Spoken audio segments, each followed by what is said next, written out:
The drip from the kitchen faucet had been counting days for 11 of them before the eviction notice arrived, and Nora had been choosing not to fix it for the same reason she'd been choosing not to replace the cracked light cover in the hallway and not to call the property management company about the weather stripping on the front door that let in cold air in a thin line all winter. Not because she couldn't fix these things. Nora could fix most things. She'd grown up in a house where her father solved problems with whatever was on hand, and she'd inherited both the practical habit and the instinct for improvisation that went with it. The faucet needed a new cartridge. She knew which one. She'd looked it up. The part was $8 at the hardware store 2 blocks away. By the end of this story, I'm also going to share something special with those of you who stick around to the end, something that can help you in your personal life. But first, let's get back to. She hadn't bought it because buying it would mean using $8 she was tracking for other things, and tracking $8 against a specific list meant admitting that $8 was a number that needed tracking. Which was accurate? Which was the problem? The eviction notice came on a Tuesday, slid under the door in a sealed envelope from Walton and Associates Property Management.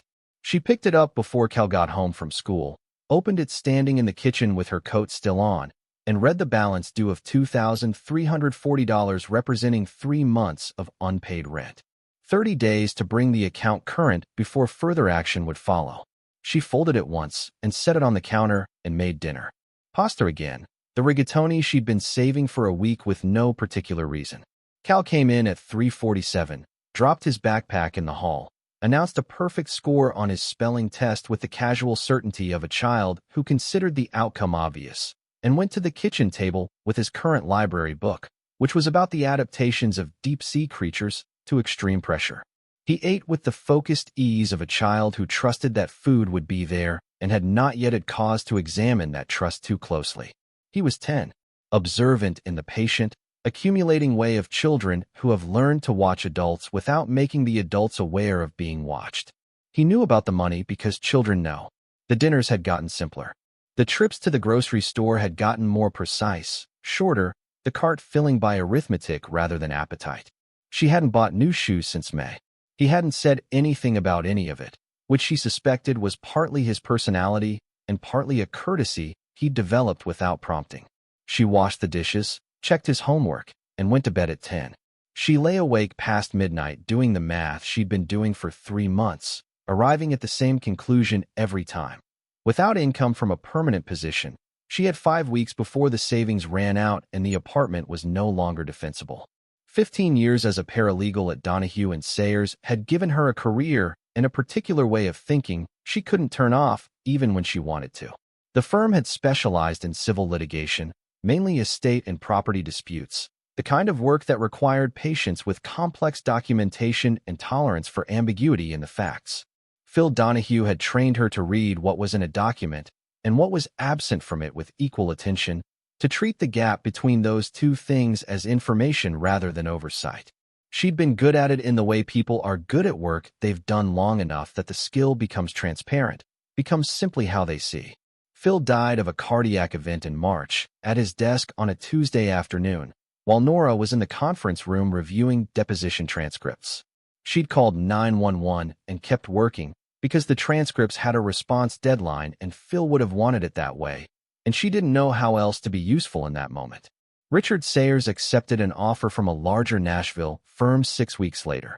He gave her 2 weeks severance and a letter of recommendation that was technically strong and practically limited, since Sayers knew almost no one hiring in Chattanooga. The firm dissolved in May. Document review through a temp agency had kept her afloat since June. $19 an hour, no benefits, hours that ranged from 8 to 25 a week, depending on which of 3 firms had overflow processing that week. The work was tedious and she was good at it, and it wasn't enough. Marcus, her ex-husband, had missed 4 of the last 6 child support payments. He drove long-haul routes now, and the income was seasonal, and he wasn't malicious about the gaps. Exactly, he just didn't have the money when he didn't have it, and there was nothing structural preventing this from being an indefinite pattern. She'd considered going back to court and decided it would cost more than she'd recover and require time and energy she needed for other uses. The math didn't work. She'd known it didn't work for a while. She'd been living in the space between knowing and accepting. The temp work had its own particular texture, and she'd been trying not to examine it too closely. She drove to whichever firm needed her that week, sat in a conference room someone had cleared for the purpose, and reviewed documents that other attorneys and paralegals would use without knowing she'd been the one to organize them. The three firms were all different. One a personal injury practice that generated enormous volume and needed someone who could process medical records without losing the narrative thread across 200 pages. One a small corporate firm that handled contract disputes and wanted meticulous comparison of draft versions. The third an estate practice whose senior attorney had mentioned twice in passing that she was very good and he hoped she'd call when looking for something permanent, but who hadn't followed that observation with an offer and whom she hadn't pressed because there was no position to offer yet, and pushing prematurely would cost her the work she already had. She'd sent 43 applications since June. 3 had declined in writing. The rest hadn't responded at all, and she'd stopped checking her email at the intervals she'd initially been checking it, because hope maintained at close focus cost more than she could afford. The phone call came on a Thursday morning while she was in a grocery store parking lot, having just returned a cart to reclaim the quarter. 606 area code. Eastern Kentucky. She answered standing between two parked cars with grocery bags cutting into her left hand. Gerald Pruitt introduced himself concisely. Estate attorney in Harlan, Kentucky, calling regarding the estate of Edmund Voss, deceased, aged 78, of Leslie County. Was she Nora Voss, daughter of the late James Voss of Greenville, Tennessee? She said yes, though it required a moment of internal searching. Her father had mentioned relatives in Kentucky infrequently and without detail. Her father had been dead for 10 years, and most of his family history had gone with him. Edmund had been her father's uncle, which made him her great-uncle, Pruitt explained. He'd died 12 days ago, apparently of a stroke, alone in his farmhouse. A neighbor who brought groceries weekly had found him. He'd left a properly executed will bequeathing his estate in full to Nora Elizabeth Voss of Chattanooga, Tennessee. She walked the rest of the way to her car before responding. Pruitt laid out the situation in the calibrated tone of a man who'd delivered this kind of news many times. 22 acres in rural Leslie County, southeast of Hyden. A farmhouse, approximately 1890s construction, in significant structural disrepair. County assessment, $9,200, which Pruitt volunteered was probably optimistic. No mortgage. No liquid assets. Edmund had lived on Social Security and a small pension, and whatever he'd saved during his lifetime had apparently been spent during it. She asked about the land value. Rocky terrain, Pruitt said. Steep. Second-growth timber with no commercial value at current prices. He'd spoken informally with a local land buyer who'd estimated $12,000 to $15,000 if she was patient. But the structural issues would require disclosure in any sale of the improved property. Probate fees, deed transfer costs, back taxes. She'd likely spend more on the process than the sale would recover. His recommendation was that she disclaim the inheritance. The county would take possession. She'd have no further expense or obligation. She asked him to send her everything before she made any decision. A brief pause. Of course, he said. The documents arrived that evening. She read them at the kitchen table after Cal was asleep, her tea going cold while she worked through them with the systematic attention she'd developed over 15 years. The will was properly executed. The parcel map showed the property boundary, the house in the lower right quadrant, a barn to the north, and in the upper left quadrant, separated from the main structures by what appeared to be a stand of trees, 2 small squares without labels or annotations. The county property assessment was 3 pages, produced by an assessor named T. Barnwell who had visited the property the previous spring. 2 paragraphs described the farmhouse in standard terms. Compromised porch overhang, cracked chimney mortar, deteriorated siding, functional plumbing, 1 active wood stove. 1 sentence covered the barn as a wood frame structure in fair condition. The last line on the last page read, assessment did not include inspection of additional outbuildings due to access limitations at time of visit. She read that line 4 times. Additional outbuildings, plural. Access limitations, without specification. She went back to the parcel map. The 2 unlabeled squares in the upper quadrant. The assessor had gone to the property and not entered those structures. She emailed Pruitt asking for clarification on the access limitations. His response came the following morning. Locked structures. Edmund had not provided keys. The assessor had not been authorized to force entry. She wrote back asking whether the estate inventory included any contents from those structures. His response was slower this time. Items of no significant value, he wrote. Stored materials. Standard rural property contents. He had characterized contents without specifying how he knew their contents. He hadn't said he'd entered the buildings himself. He'd simply told her what was inside them. She sat with that distinction for a long time. She called Pruitt back and told him she'd drive up to see the property the following Saturday before signing anything. He was neutral and efficient about it. He arranged for a neighbor to meet her with keys.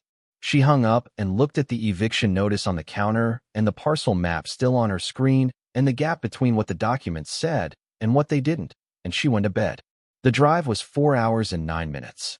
She left Chattanooga before sunrise on a Saturday in November, Cal in the passenger seat with his backpack at his feet and his current library book open before they reached the interstate. This week he was reading about mountain formation, specifically the geological processes that pushed rock upward over millions of years in increments invisible to any human lifespan. They drove east through Tennessee and crossed into Kentucky on I-75, turning onto the mountain parkway at London. The landscape shifted in stages as the altitude climbed, the flatter ground giving way to the first ridges of the Cumberland Plateau and then the steeper, more complex topography of the eastern coalfields, where valleys narrowed and the hills blocked the early light and held the shadows long after the high ground was bright. The November trees were bare, which meant she could see through the woods to the shapes of the land beneath, the rock formations and drainage hollows and the remnants of old clearings going slowly back to forest. Cal read until Berea, then watched the hills and asked questions when things occurred to him. He asked about the coal mines. She told him what she knew, which was the outline of an industry that had come and left the communities behind to figure out what came after. The jobs that arrived, the health costs that followed, the jobs that went, the people who stayed because this was home, and leaving required resources the leaving was supposed to generate. He listened with complete attention and then sat quietly for a while before asking whether people could just start doing something else. She'd said it was more complicated than that.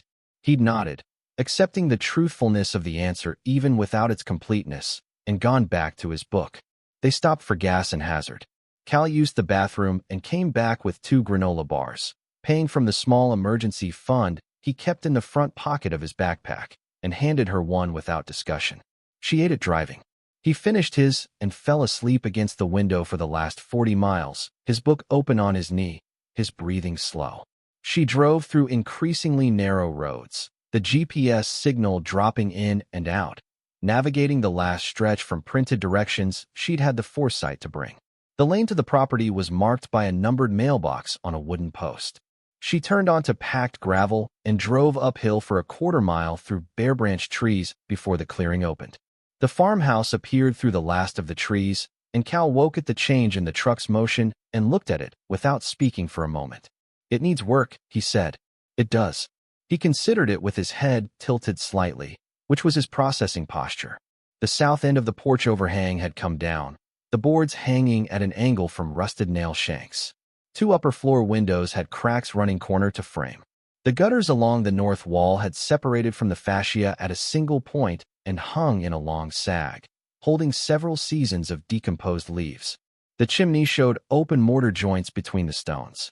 It was a house that had exceeded the maintenance capacity of one person living alone, gone not through indifference, but through gradual, accumulating limitation.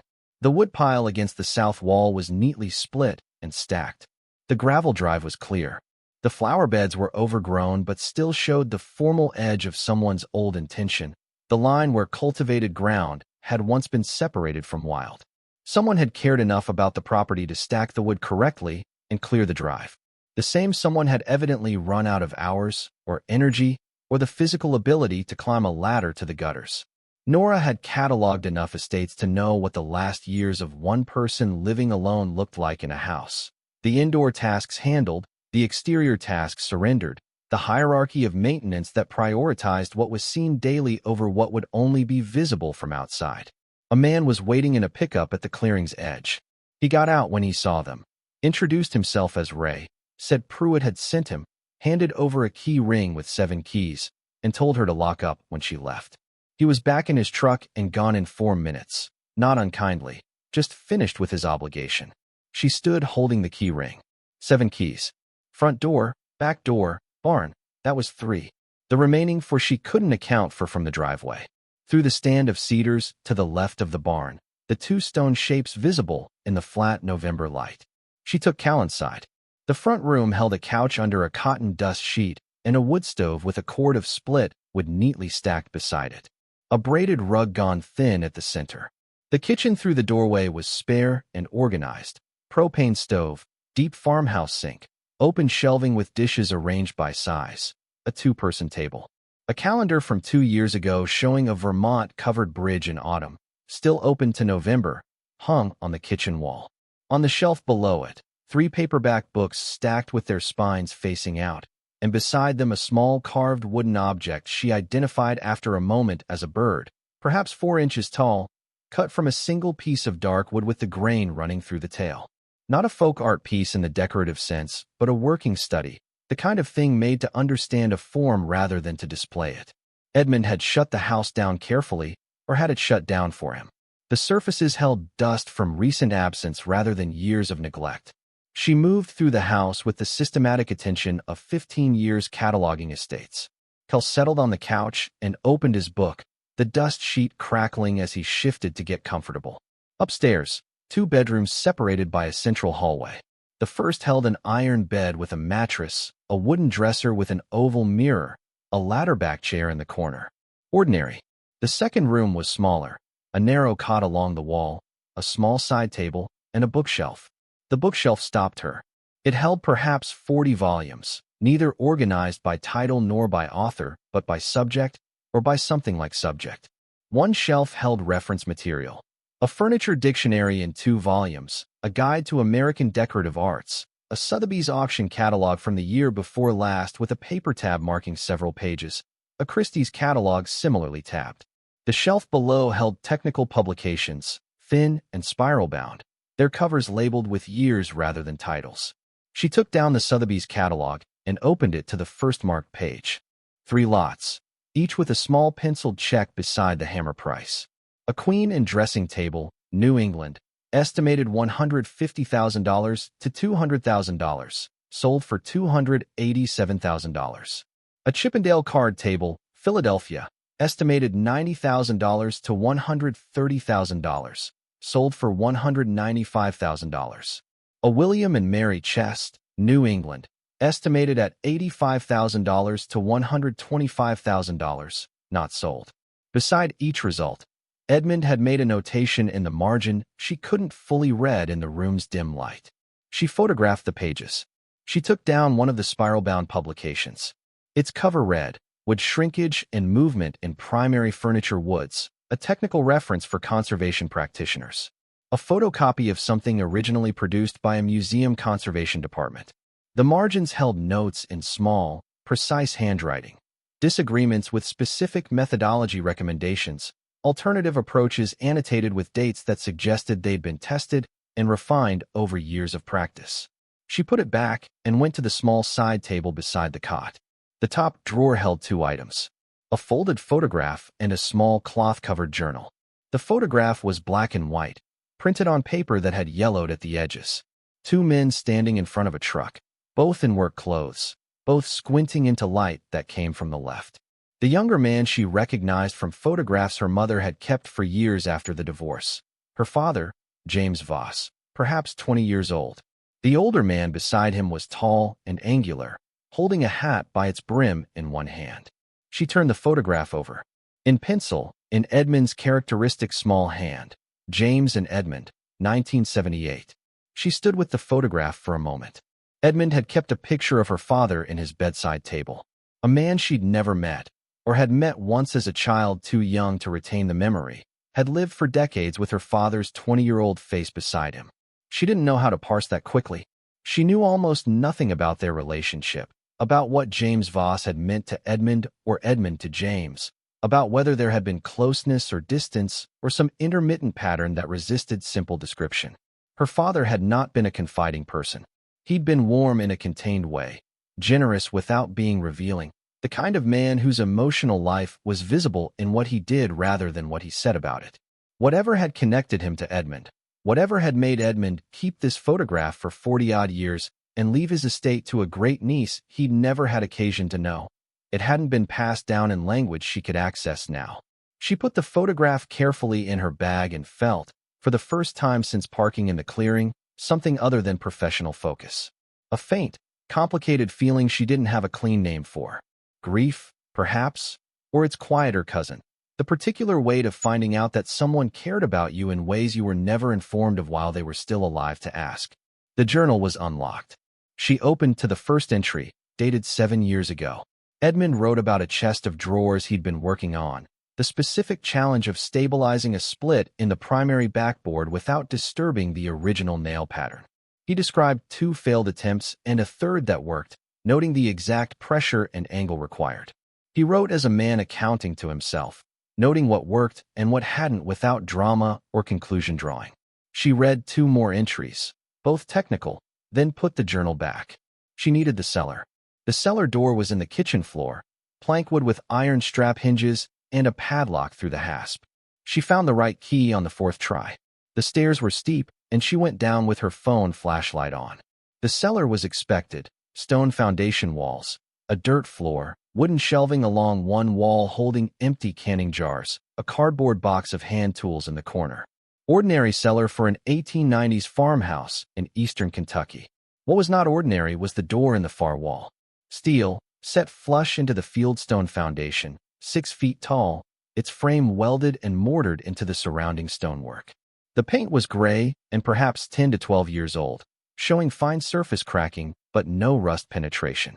A single lever handle and a cylindrical keyhole she recognized immediately. Medico mechanism, high security, with an angled keyway that required a precisely cut key to operate. She went back through the key ring.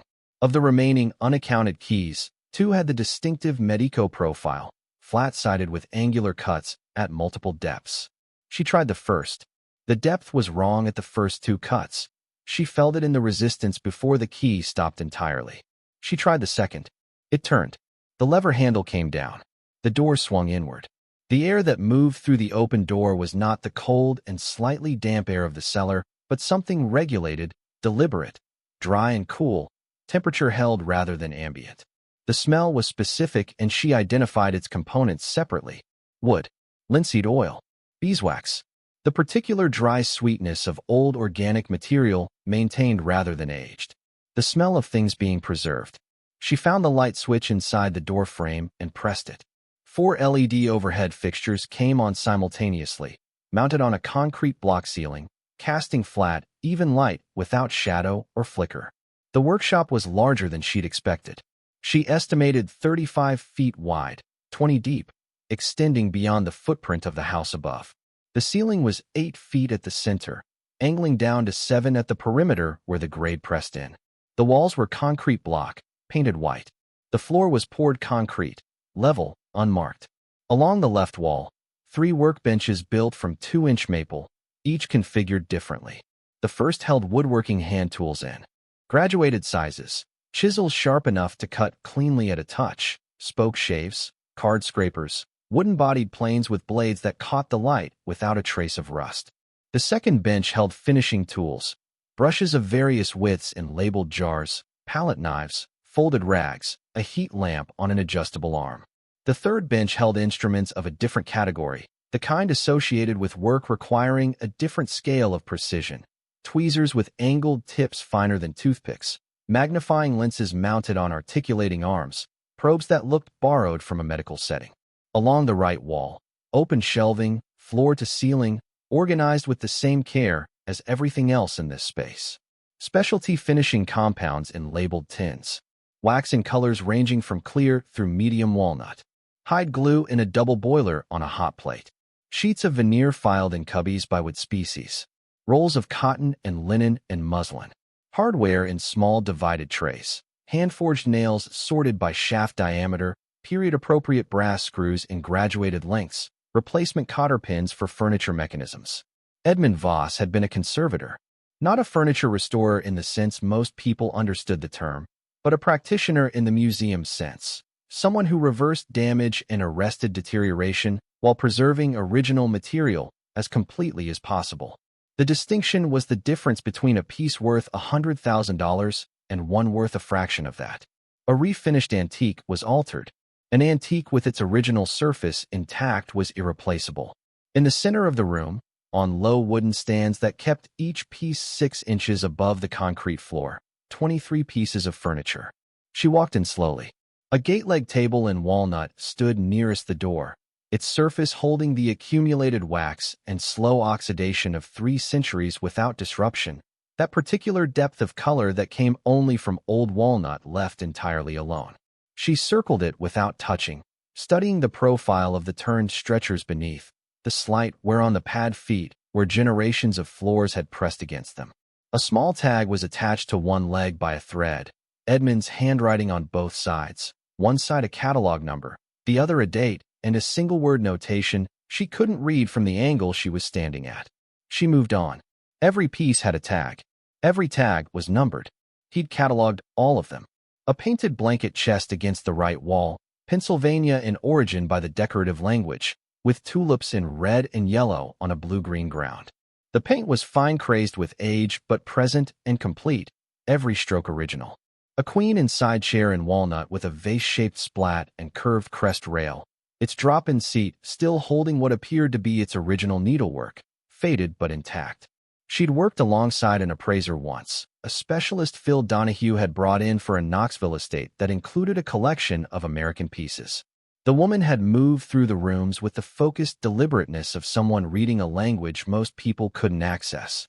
She'd stopped in front of a mahogany secretary and spent 12 minutes with it, not touching it, just looking, before naming a value 10 times the family's expectation.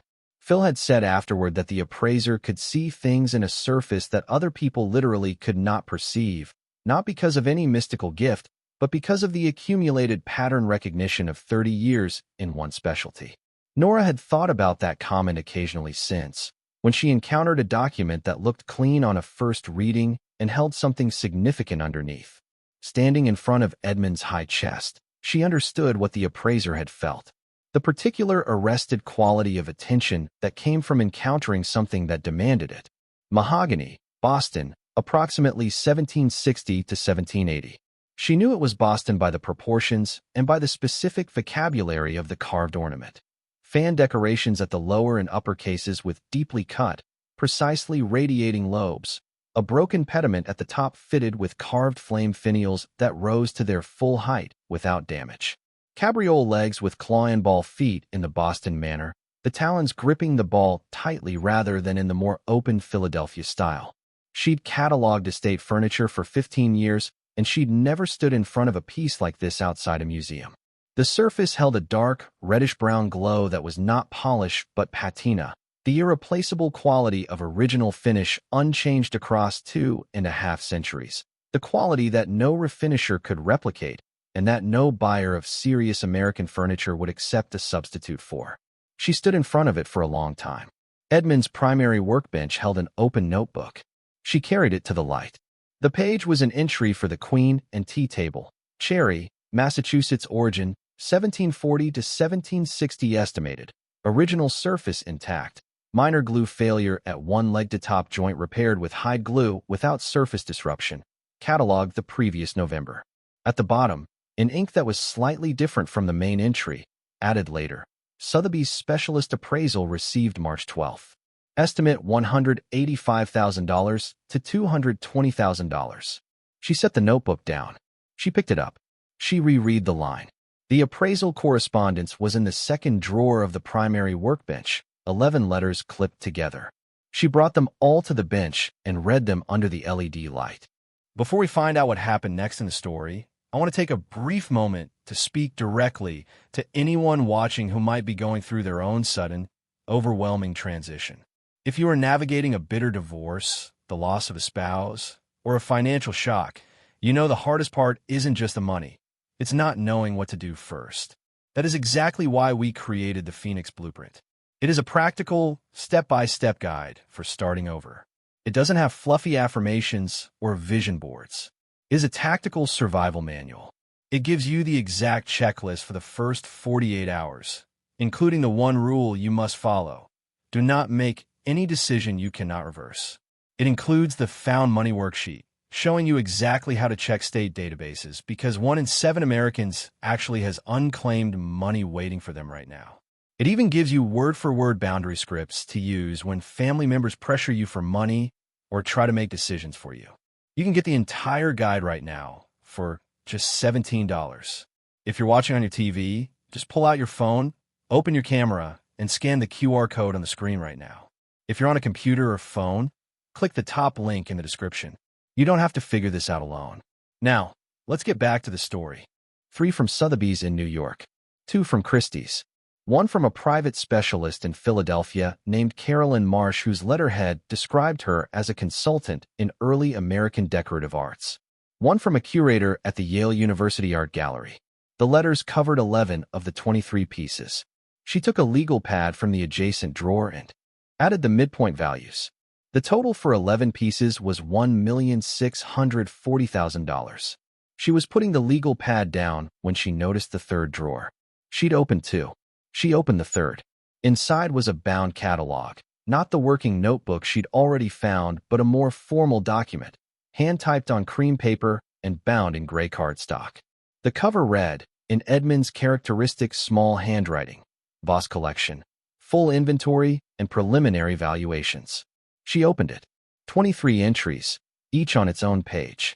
Each page held a description of the piece, its approximate origin and period, its current condition, and 2 columns. Confirmed professional appraisal where one existed, and Edmund's own preliminary estimate for the pieces not yet appraised. The 11 she'd already read about were here with their professional figures. The remaining 12 carried Edmund's own estimates, marked as preliminary. She added Edmund's preliminary figures for the 12 unappraised pieces.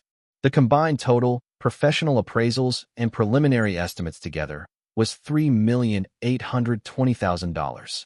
She stood very still in the center of the workshop with the catalog open in her hands.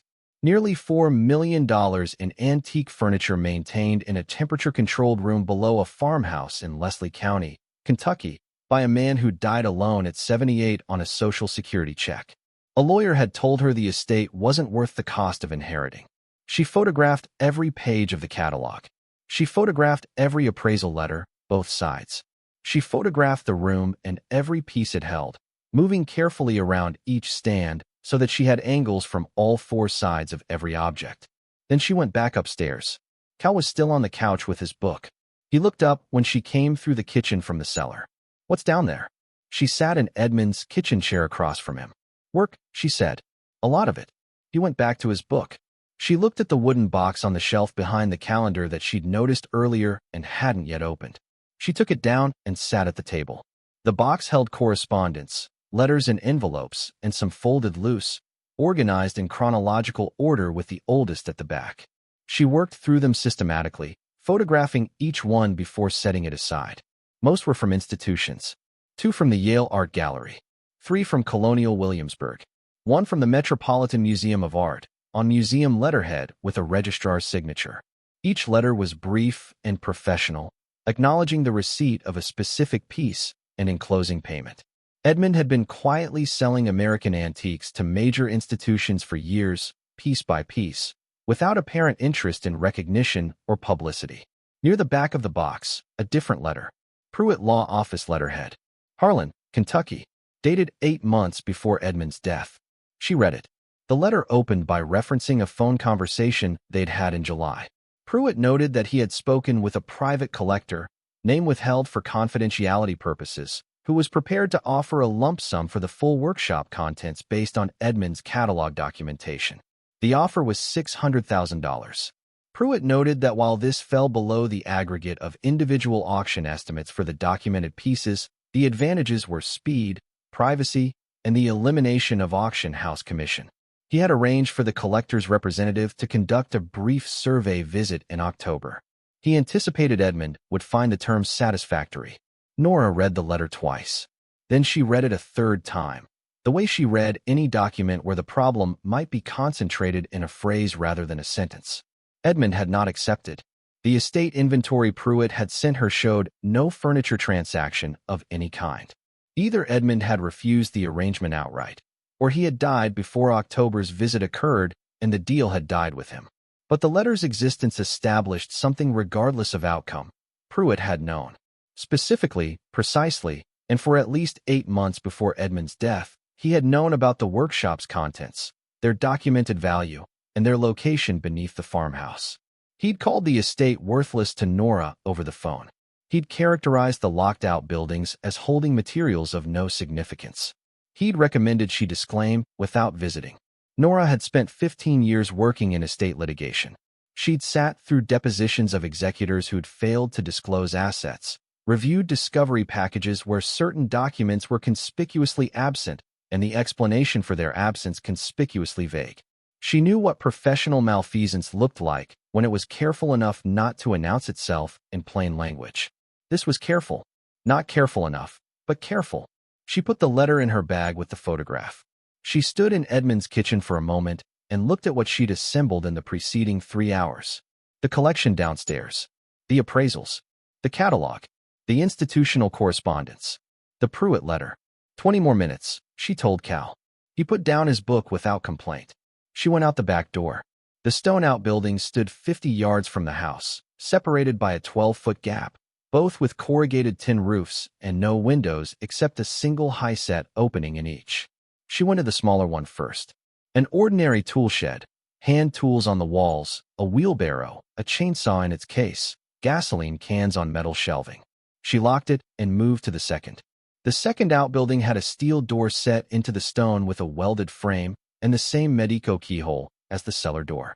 She used the second commercial key and it turned without hesitation. The door swung outward and the air that came through from inside was underground cold, the distinct cold that rose from below grate, rather than descending from above. The interior floor was stone, flat, and swept. In its center, flush with the surrounding surface, a trapdoor with an iron ring recessed into one edge. The hinges, she noticed when she pulled it open, were recently oiled. They turned without sound. 8 stone steps descended into darkness below. She called to Cal at the kitchen door. "Stand there. Don't move." He came to the back doorstep and nodded. She went down. The lower chamber was roughly 12 feet square, stone walls on 3 sides, the fieldstone mortared and dry. Against the fourth wall, set flush and built to fit precisely, a cabinet of maple with a clean, even finish, floor to ceiling, its proportions suggesting it had been built specifically for this space. Beside the cabinet door, a small digital panel with a single button.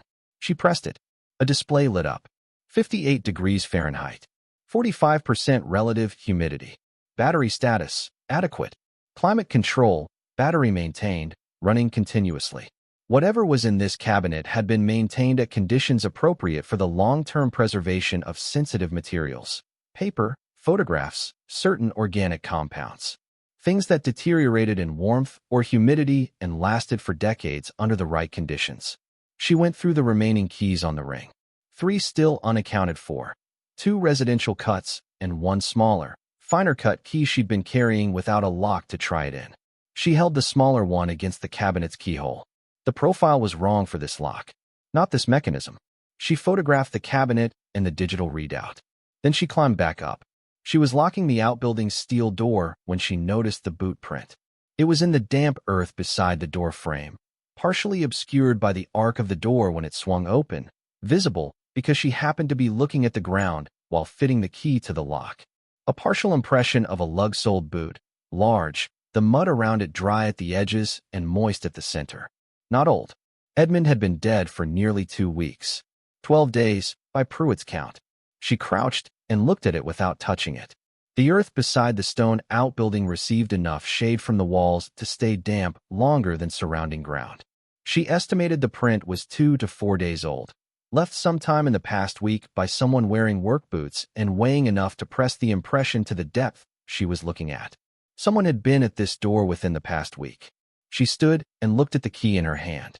Pruitt had arranged an October site visit with the collector's representative, a visit that had presumably not occurred because Edmund died in November, or had occurred while Edmund was still alive and Edmund had refused the arrangement. Either way, Someone connected to that transaction might have come back after the death to verify the workshop was still intact, still locked, still holding what it had held before a new owner entered the picture. She photographed the print and the surrounding ground. Then she locked the outbuilding and walked back to the truck. She made one more pass through the farmhouse before leaving. In the kitchen, she opened the drawer under the main counter and checked inside. On a small hook screwed to the drawer's interior frame, a single brass key hung on a wire loop. Not on Ray's ring. Not one of the 7 she'd been given. She lifted it carefully and examined it. A finer cut key than the residential ones on the ring, smaller in head and blade, the kind of key associated with a lock where precision mattered more than bulk. She held it in her palm for a moment. Then she put it in her jacket pocket. She locked the front door and the back. She photographed the exterior of both outbuildings, the door frames, the lock mechanisms. She looked at the ridge road above the property through the bare trees. A vehicle was parked on the ridge, dark, large enough to be a commercial-sized SUV or a light truck, its engine off or running too quietly to hear at this distance. She couldn't read the plate. It had not been there when she arrived. She watched it for 10 seconds, and it didn't move. She got in the truck. Cal looked up from his book. Ready? She pulled out of the clearing and down the gravel lane, watching the ridge in her rearview mirror. The vehicle didn't move. When the cedars closed behind her and the ridge road disappeared from view, it was still sitting there. She drove back toward Hayden and the mountain parkway. Cal fell asleep again before they reached the highway. She drove in the particular quiet of a November late afternoon, the light going low and amber on the bare ridge lines, working through what she'd found and what she hadn't found yet. The workshop and its 23 pieces. The 11 professional appraisals totaling $1,640,000. Edmund's own preliminary estimates for the remaining 12, bringing the total to $3,820,000. The institutional correspondence documenting years of quiet sales to major museums, piece by piece, with no publicity and no apparent desire for recognition. The Pruitt letter describing a private sale he'd attempted to arrange for $600,000 for a collection worth nearly 6 times that, 8 months before Edmund died. The boot print in the mud beside the locked outbuilding. The vehicle on the ridge. The photograph of her father at 20 years old, standing with Edmund in work clothes and squinting into the same light. The climate-controlled cabinet underground that she hadn't been able to open. The key in her jacket pocket that wasn't on Ray's ring. She stopped for gas near Beattyville. Cal woke up, rubbed his eyes, looked at the sky getting dark. Are we almost home? Couple more hours. He looked at her with the particular attention he gave to things that required assessment. Are we going to keep it? She thought about the cabinet at 58 degrees. About the boot print that was 2 to 4 days old. About Pruitt's letter sitting in her bag and the institutional correspondence that told a completely different story than the one Pruitt had told her over the phone. She said, "First I need to understand what we have." He nodded and opened his book. She pulled back onto the highway and drove west. She had 4 conversations to have tomorrow.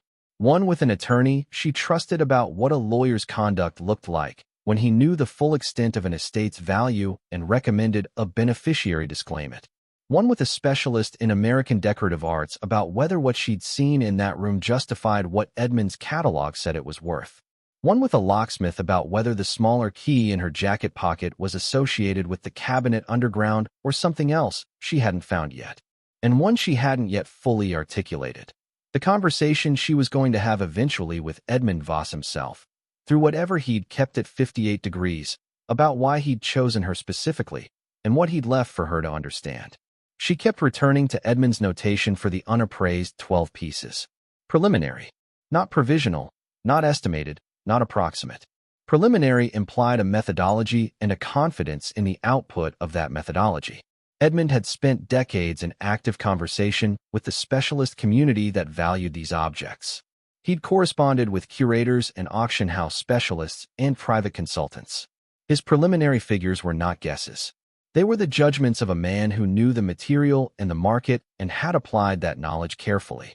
$3,820,000 at preliminary. The professional appraisals had been coming in above his own estimates. The T-table's confirmed range was $185,000 to $220,000 against his preliminary figure of $175,000. If that pattern held across the remaining 12, the full collection was worth more than even Edmund's own catalog suggested. She thought about the $600,000 Pruitt had offered the anonymous collector. 15 cents on the dollar against what the professional appraisals reflected. The collector would have acquired nearly $4 million in American antiques for less than the cost of a comfortable house in suburban Chattanooga. And Pruitt would have collected a commission on the transaction, probably 15 to 20% of a deal that depended entirely on Nora either disclaiming the estate before visiting or remaining ignorant of the workshop's existence. He'd chosen the more elegant approach. Recommend she disclaim before coming. Describe the assets in terms that made declining seem logical. Wait for her to sign. She'd asked him to send her the documents first. That was the whole hinge. That one small reflex, the paralegal's habit of refusing to execute anything unreviewed, the thing Phil Donahue had called the most important professional instinct a person in her work could develop. You don't sign documents you haven't read. You don't disclaim things you haven't seen. You read the last line on the last page, and then you read it again. She thought about Edmund's notebook on the workbench. His careful, specific writing. The notes in the margins of his professional publications, accumulated over years of active practice. A man who paid close attention to the things he considered worth paying attention to, who maintained a workshop in hidden rooms while his farmhouse aged around him, who sold things quietly to institutions that would care for them, who kept a photograph of her father in his bedside table and left her everything. A man who had known, apparently, that she would read the document instead of signing the first line. The hills of eastern Kentucky receded behind her. The sky went dark over the ridgelines, and then the ridgelines themselves disappeared into the general darkness of a rural night with no streetlights. Cal slept against his window. She drove in the quiet of 4 hours of highway ahead, the truck's headlights pulling the road out of the dark in 200-foot increments. In 2 hours she'd be home. Back to the eviction notice on the counter, the dripping faucet, the temp agency that might or might not have work next week. None of that had changed. The math was still the same math. The shape of the next several weeks looked entirely different from how it had looked at 6 this morning. She'd found a workshop full of documented American antique furniture worth close to $4 million maintained in a hidden room below a farmhouse in Leslie County, Kentucky. She'd found a letter proving the estate attorney handling the inheritance had tried to arrange a discounted private sale before the owner's death and had then described the estate to her as holding nothing worth inheriting. She'd found a boot print 2 to 4 days old beside a locked door that Edmund had been dead for nearly 2 weeks to have made. She'd found a climate-controlled cabinet underground that she hadn't been able to open. She'd also found a photograph of her father at 20 years old, standing with a man she'd never known, both of them squinting into the same sun. The key in her jacket pocket pressed against her ribs through the fabric. The smaller one, the finer-cut one, the one that wasn't on Ray's ring. She'd found it in Edmund's kitchen drawer, hidden on a hook where a person would put something they wanted accessible but not obvious. Something that unlocked the thing they most wanted protected. She'd also found a key she didn't have a lock for yet, and a cabinet held at exactly the temperature best suited to preserving paper.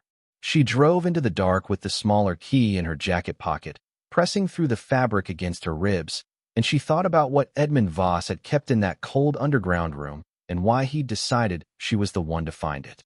She did not have the answer yet, but she had the key in her pocket, the photograph in her bag, the Pruitt letter, the catalog with Edmund's careful figures, and 4 hours of highway ahead. The quality of attention she'd built over 15 years of document work was not the kind that turned off when the workday ended. It ran continuously, sorting and connecting and flagging, running comparisons against what it had already learned. Edmund had left her a collection of American furniture worth close to $4 million. He had left her documented evidence that his own lawyer had been working against his interests. He had left her a climate-controlled cabinet underground that she hadn't been able to open. And he had left her a key that wasn't on Ray's ring. She thought about that key for a long time, watching the headlights eat the dark road ahead of her, while Cal slept against his window and the miles shortened between eastern Kentucky and home. The library in Cookeville had been open when she passed through on her way home, and she'd spent 40 minutes using their public printer, pulling up the photographs from her phone and printing them at 25 cents a page. Pruitt's letter, the appraisal correspondence, the catalog cover and selected pages. The institutional letters from the wooden box. The boot print. She organized the prints on the passenger seat in the order she'd want to discuss them, and then drove the final hour home through highway dark with Cal asleep beside her and the papers rustling slightly in the heated air from the dashboard vents. He woke up 30 minutes from Chattanooga, asking if they'd gotten food. She stopped at a gas station and bought him a sandwich from the refrigerated case and a bag of pretzels and water. She got the same for herself, and they ate in the parking lot with the engine running for warmth. He asked if she'd found anything useful. Possibly, she said. He looked at the printed papers on the back seat without touching them. Is that from the house? Some of it. He finished his sandwich and went back to his book. She watched trucks coming off the highway ramp, thinking about 7 keys and the boot print and the vehicle that had been watching from the ridge, and finished her food. Then she drove the last 30 miles home. She didn't sleep much. She was at her kitchen table at 6 with coffee and her laptop, running the searches she'd planned on the drive. Gerald Pruitt in the Kentucky Bar Directory, licensed 1991, Harlan County, no disciplinary record. His firm's website showed a solo practice on Main Street with a photograph that matched the voice. A man in his 60s with heavy-framed glasses and the measured expression of someone accustomed to deciding what information other people needed. She searched Carolyn Marsh, the Philadelphia specialist whose letters had been in Edmund's appraisal correspondence, and found her firm's website. Marsh & Associates, 30 years of practice advising museums and private collectors in early American decorative arts. She wrote down the phone number. She searched for the name Vince Calloway and found almost nothing useful. A LinkedIn profile for a property management consultant in Lexington, Kentucky, which was generic enough to mean anything. She searched the name in conjunction with Pruitt's firm and found nothing. She searched it in conjunction with private art sales and estate property and still found nothing. Whatever Calloway did, he'd arranged his public profile with discretion. Cal came out at 7:30 in his pajamas and made cereal without being asked and sat across from her with his spoon. He looked at the papers spread across the table. "You've been up for a while," he said. "A few hours." He ate his cereal, reading the spines of the printed appraisal letters upside down with the mild interest of a child who'd learned that his mother's work occasionally produced documents worth looking at. She watched him and thought about Edmund keeping a photograph of her father in his bedside table and watching her from a distance for years without making contact, and felt the weight of that watching differently than she had the night before. She sat across from him and drank her coffee and thought about what she needed to do in the next several hours. She had a list already written in her head, the way she always organized mornings that had too many tasks for the available time. Attorney first, Margaret Holt, who she'd met once at the margins of a case at Donahue and Sayers, and whose reputation Phil had vouched for in terms he reserved for people he thought were actually good at their work. Then the furniture specialist, Carolyn Marsh, whose Philadelphia office would open at 9. Then she needed to research the specific legal question she didn't yet have answered. What were the obligations of an estate attorney in Kentucky when he became aware of an undisclosed offer for estate assets? And what did those obligations look like when he failed to disclose? She had a general understanding from 15 years of civil litigation work, but Kentucky's bar rules had specific provisions, and she needed the exact language before she spoke to Margaret.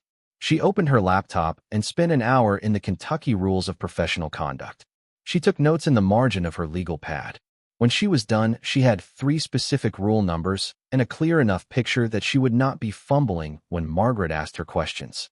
She called Margaret Holt at 8:14. Margaret was a civil litigation attorney Nora had worked with once at the margins of a case at Donahue and Sayers, a woman in her mid-50s who practiced out of a small office on Market Street, and who had a reputation for methodical work and decisive conclusions. Nora had kept the number because Phil Donahue had said she was the best civil litigator in Chattanooga for property matters, and Phil's assessments had earned themselves the status of stored reference material. She gave Margaret the outline.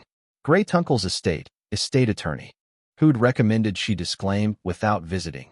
The hidden workshop, the $600,000 private sale Pruitt had been arranging, the appraisals covering 11 of 23 pieces totaling $1,640,000. Edmund's own catalog suggesting the full collection at close to $3. $82 million. Margaret was quiet for several seconds after Nora stopped. "Do you have the Pruitt letter with you?" "I have a photocopy. Email it to me this morning." along with the estate inventory he sent you and every other document he provided. She did it while Cal was getting dressed for school, spreading the pages on the kitchen table and photographing them into her email with her phone, then pausing to read each one again as she sent it, the way she always read documents twice, once for content and once to confirm what she'd understood the first time. Margaret called back at 10:30. Her first observation was direct. "You have a problem with this attorney." Nora knew that.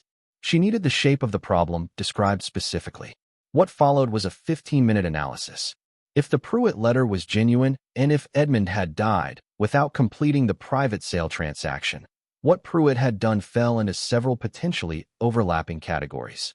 At minimum, attempting to arrange a sale of estate assets to an undisclosed client at below market value, for a commission he would personally receive, while simultaneously advising the estate beneficiary to disclaim without assessing those assets, was a breach of fiduciary duty. An attorney managing an estate owed duties of loyalty and full disclosure to beneficiaries. What Pruitt had done was the opposite of full disclosure. Whether it rose to fraud or theft by deception depended on the specifics of what had been communicated and when. The immediate practical problem, Margaret said, was that Nora hadn't yet formally accepted the inheritance. She hadn't signed the disclaimer, which was crucial, but she hadn't accepted either. Pruitt was still estate attorney of record and had continued access to property records and potentially to the property itself in his management capacity. She needed to file a formal acceptance of the inheritance immediately, and she needed to do it through an attorney rather than through Pruitt's office.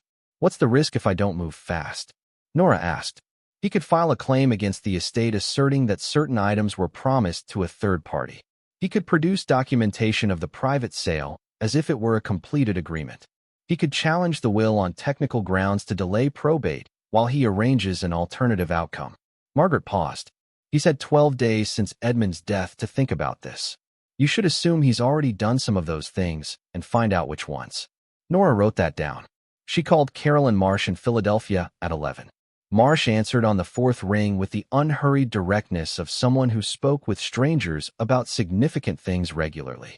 Nora described the collection: the gate-leg table, the painted chest, the side chair, the high chest. When she got to the high chest and its carved fans and claw ball feet, Marsh stopped her. "What type of claw on the feet? Tight grip or open grip?" "Tight. Boston pattern." "And the fans, what's the condition of the carved lobes?" "Original, as far as I could see. Deeply cut, no damage I could see." "Has any work been done to the surface?" "Nothing I could identify." Edmund's catalog noted original surface intact. A brief silence. Then, "You mentioned a climate-controlled cabinet on the property that you haven't opened. What's the temperature?" 58 degrees, 45% humidity. That's optimal long-term storage for paper." She spoke the observation as a fact rather than an implication, but the implication was clear. Paper kept at those conditions could last centuries without measurable degradation. "If there's provenance documentation for that high chest in that cabinet," Marsh said, "I need to be there when you open it." "What's your timeline?" "I'm going back Wednesday. Call me when you have a date, and I'll drive out." "But Ms. Voss, listen carefully. The $390,000 that Sotheby's estimated for that piece is based on condition alone, with no provenance. If Edmund had assembled documented ownership history for that chest connecting it to its original commissioner or to any significant subsequent owner in the colonial or federal period, the figure changes. I've seen fully provenance-documented Boston case furniture sell at 3 times the undocumented estimate." Nora did the arithmetic. "Yes," Marsh said, anticipating the calculation. "That's the number." The day between the calls and the Wednesday drive had its own texture. She took Cal to school, came home, and spread everything she'd printed from the library on the kitchen table in the order she'd need for the Louise Carden meeting on Thursday. She sorted Edmund's institutional correspondence by date and cross-referenced the sale references against the catalog numbers in his working notebook, matching each transaction to a specific piece. 8 pieces had been sold to institutions over a 30-year period. 15 had been kept. The 15 that remained in the workshop included the 7 Edmund had spent 12 years documenting. She was working through the second filing when her phone showed an incoming call from a 606 number she recognized as Pruitt's office. She let it go to voicemail. The message was brief and professionally framed. Gerald Pruitt returning her call from last week, confirming he had the estate paperwork ready for her review, hoping they could schedule a time to meet. His voice was unhurried and carried no particular emphasis. He did not mention the workshop or the collection or the previous conversation in which he'd recommended she disclaim without visiting. She forwarded the voicemail to Margaret without responding to it. Margaret texted back within 20 minutes. Do not call him. Do not meet with him. I'll handle all contact going forward. She deleted Pruitt's number from her recent calls. That evening, Cal asked her if they were going to keep the house in Kentucky. He'd been thinking about it since Saturday. She could tell, the way he thought about things that interested him, continuously, in the background, working through angles without announcing it. She told him she didn't know yet. There were legal steps she needed to work through first. He asked if the legal steps were because someone was trying to take it from them. She looked at him across the kitchen table. He was 10, and he was perceptive, and she'd never found a good reason to lie to him about the structure of how things worked. Someone made a mistake, she said. They thought I wouldn't look at what I was inheriting before I decided whether to keep it. Now that I've looked, they're trying to figure out what to do about it. He thought about this. Are they bad people? She considered the question carefully. They made bad choices for money, she said. Whether that's the same thing, I don't know. He went back to his book. She finished organizing the documents and went to bed before 10, which was early enough to feel like a small luxury. She drove back to Leslie County on Wednesday. She'd arranged Cal with Pat, her downstairs neighbor, and had spent Tuesday afternoon in Margaret's office signing the formal acceptance of the inheritance and reviewing the complaint Margaret had drafted for the Kentucky bar regarding Pruitt's conduct. She'd also called Louise Carden, the Hayden attorney Edmund had identified in his letter as the holder of the updated will and the Providence document copies, and confirmed the appointment to meet with her Thursday. She'd changed the farmhouse locks Monday morning on her way through Hayden at a hardware store that opened at 7. New deadbolts, keyed to a set she held exclusively. She hadn't called Pruitt to inform him of this. She'd told Margaret, who said, "Good." The drive felt shorter in the way that familiar things compress with repetition. She reached the lane before 11 and parked in the clearing and sat with the truck engine off, listening. Wind in the cedars. A crow from the direction of the barn. No other vehicle sounds. No movement visible on the ridge road. She went directly to the second outbuilding. The Medico key turned. She pulled the trapdoor. 8 stone steps down into the 58-degree dark. She clicked the overhead bulb on and stood before the maple cabinet with the smaller key in her hand. She'd thought about this moment during the drive. About what Edmund had maintained at these conditions for what must have been years, possibly more than a decade, against the possibility that the right person would eventually stand in front of this door with the right key. About the precision of a man who'd spent his professional life preserving things for the long run, who'd understood at some cellular level that the right conditions extended the life of any material worth preserving. She pressed the key into the lock. The engagement was total, the fit exact. She turned it, and the cabinet door opened on hinges that moved without sound. The interior was divided into 3 sections. The center section held vertical slots, perhaps 20 of them, each containing a rolled document sealed in a clear archival sleeve. The left section held flat drawers, shallow, 6 of them, each labeled in Edmund's handwriting with a year range. The right section held a single shelf with a wooden box, simply made, unfinished, the same size as the ones in the farmhouse. On the shelf above it, 3 manila envelopes standing upright and labeled in sequence. She reached for the wooden box first because it was the right size and because Edmund had set it apart from everything else. Inside the box was a single sealed envelope with her name on it. Not Nora Voss. Not to whom it may concern. Just Nora, in Edmund's small, careful handwriting. The way people write names they've used in private thought for a long time. She sat down on the stone floor with her back against the cabinet and opened it. The letter was 3 pages, handwritten on the cream paper she recognized from the workshop catalog, the writing slightly smaller than usual, compressed as if he'd known he had much to say. He opened without ceremony. "You found the spare key in the drawer. I put it somewhere a careful person would look and an impatient one wouldn't. Since you're reading this, you were careful." She read those sentences again. Edmund had known about her since the early years of her time at Donahue and Sayers. A colonial Williamsburg curator named Thomas Wren, a mutual acquaintance, had mentioned her name to Edmund in the context of describing someone unusually thorough in estate document work, someone who read past the first page of anything before concluding she understood it. Edmund had kept the name the way he kept names that seemed relevant to things he was already thinking about. When James died, I looked for you. Not to make contact, just to know where you were. She read that sentence 3 times and let it settle. Her father and Edmund had been close in the way that people were close who understood each other across distance and time without requiring the distance to be closed.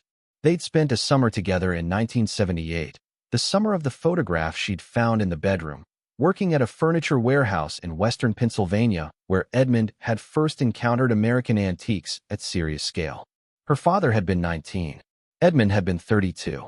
Her father had gone back to Tennessee that fall. Edmund had stayed and found his way eventually to eastern Kentucky, where the land was cheap and the distance from the northeast furniture markets gave him the obscurity he needed to do careful work without interruption. Her father had known about the collection, had known about the workshop, the hidden room, the care Edmund brought to everything he kept. He'd visited twice across the decades that followed, and on the second visit, 8 years before his death, he'd asked Edmund directly what would happen to it all. I told him the truth, Edmund wrote. I hadn't decided. Her father had mentioned her. She had her father's eye for the things other people glossed over, he'd said, the particular instinct for reading a structure for what was missing from it rather than only for what was present. Edmund had filed that characterization away and watched for it to prove true, from a distance, through what was publicly observable.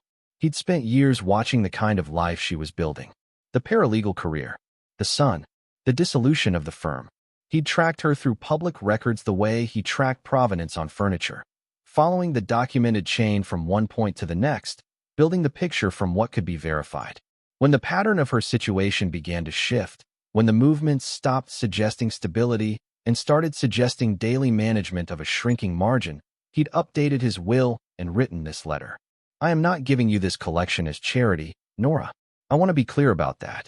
I'm giving you this collection because you're the only person I can identify who has the knowledge to understand what it is, the legal training to protect it, and the judgment to decide what it deserves. Your father thought so. I agree with him. She pressed her back against the cold stone wall of the underground chamber and let the letter rest in her hands for a moment. Outside above her, 22 acres of rocky Kentucky hillside that a county assessor had declined to enter and a lawyer had described as not worth the cost of claiming. Below her feet, bedrock. Around her, stone walls and a locked cabinet holding 12 years of accumulated research and 3 letters from people willing to pay serious money for what they held.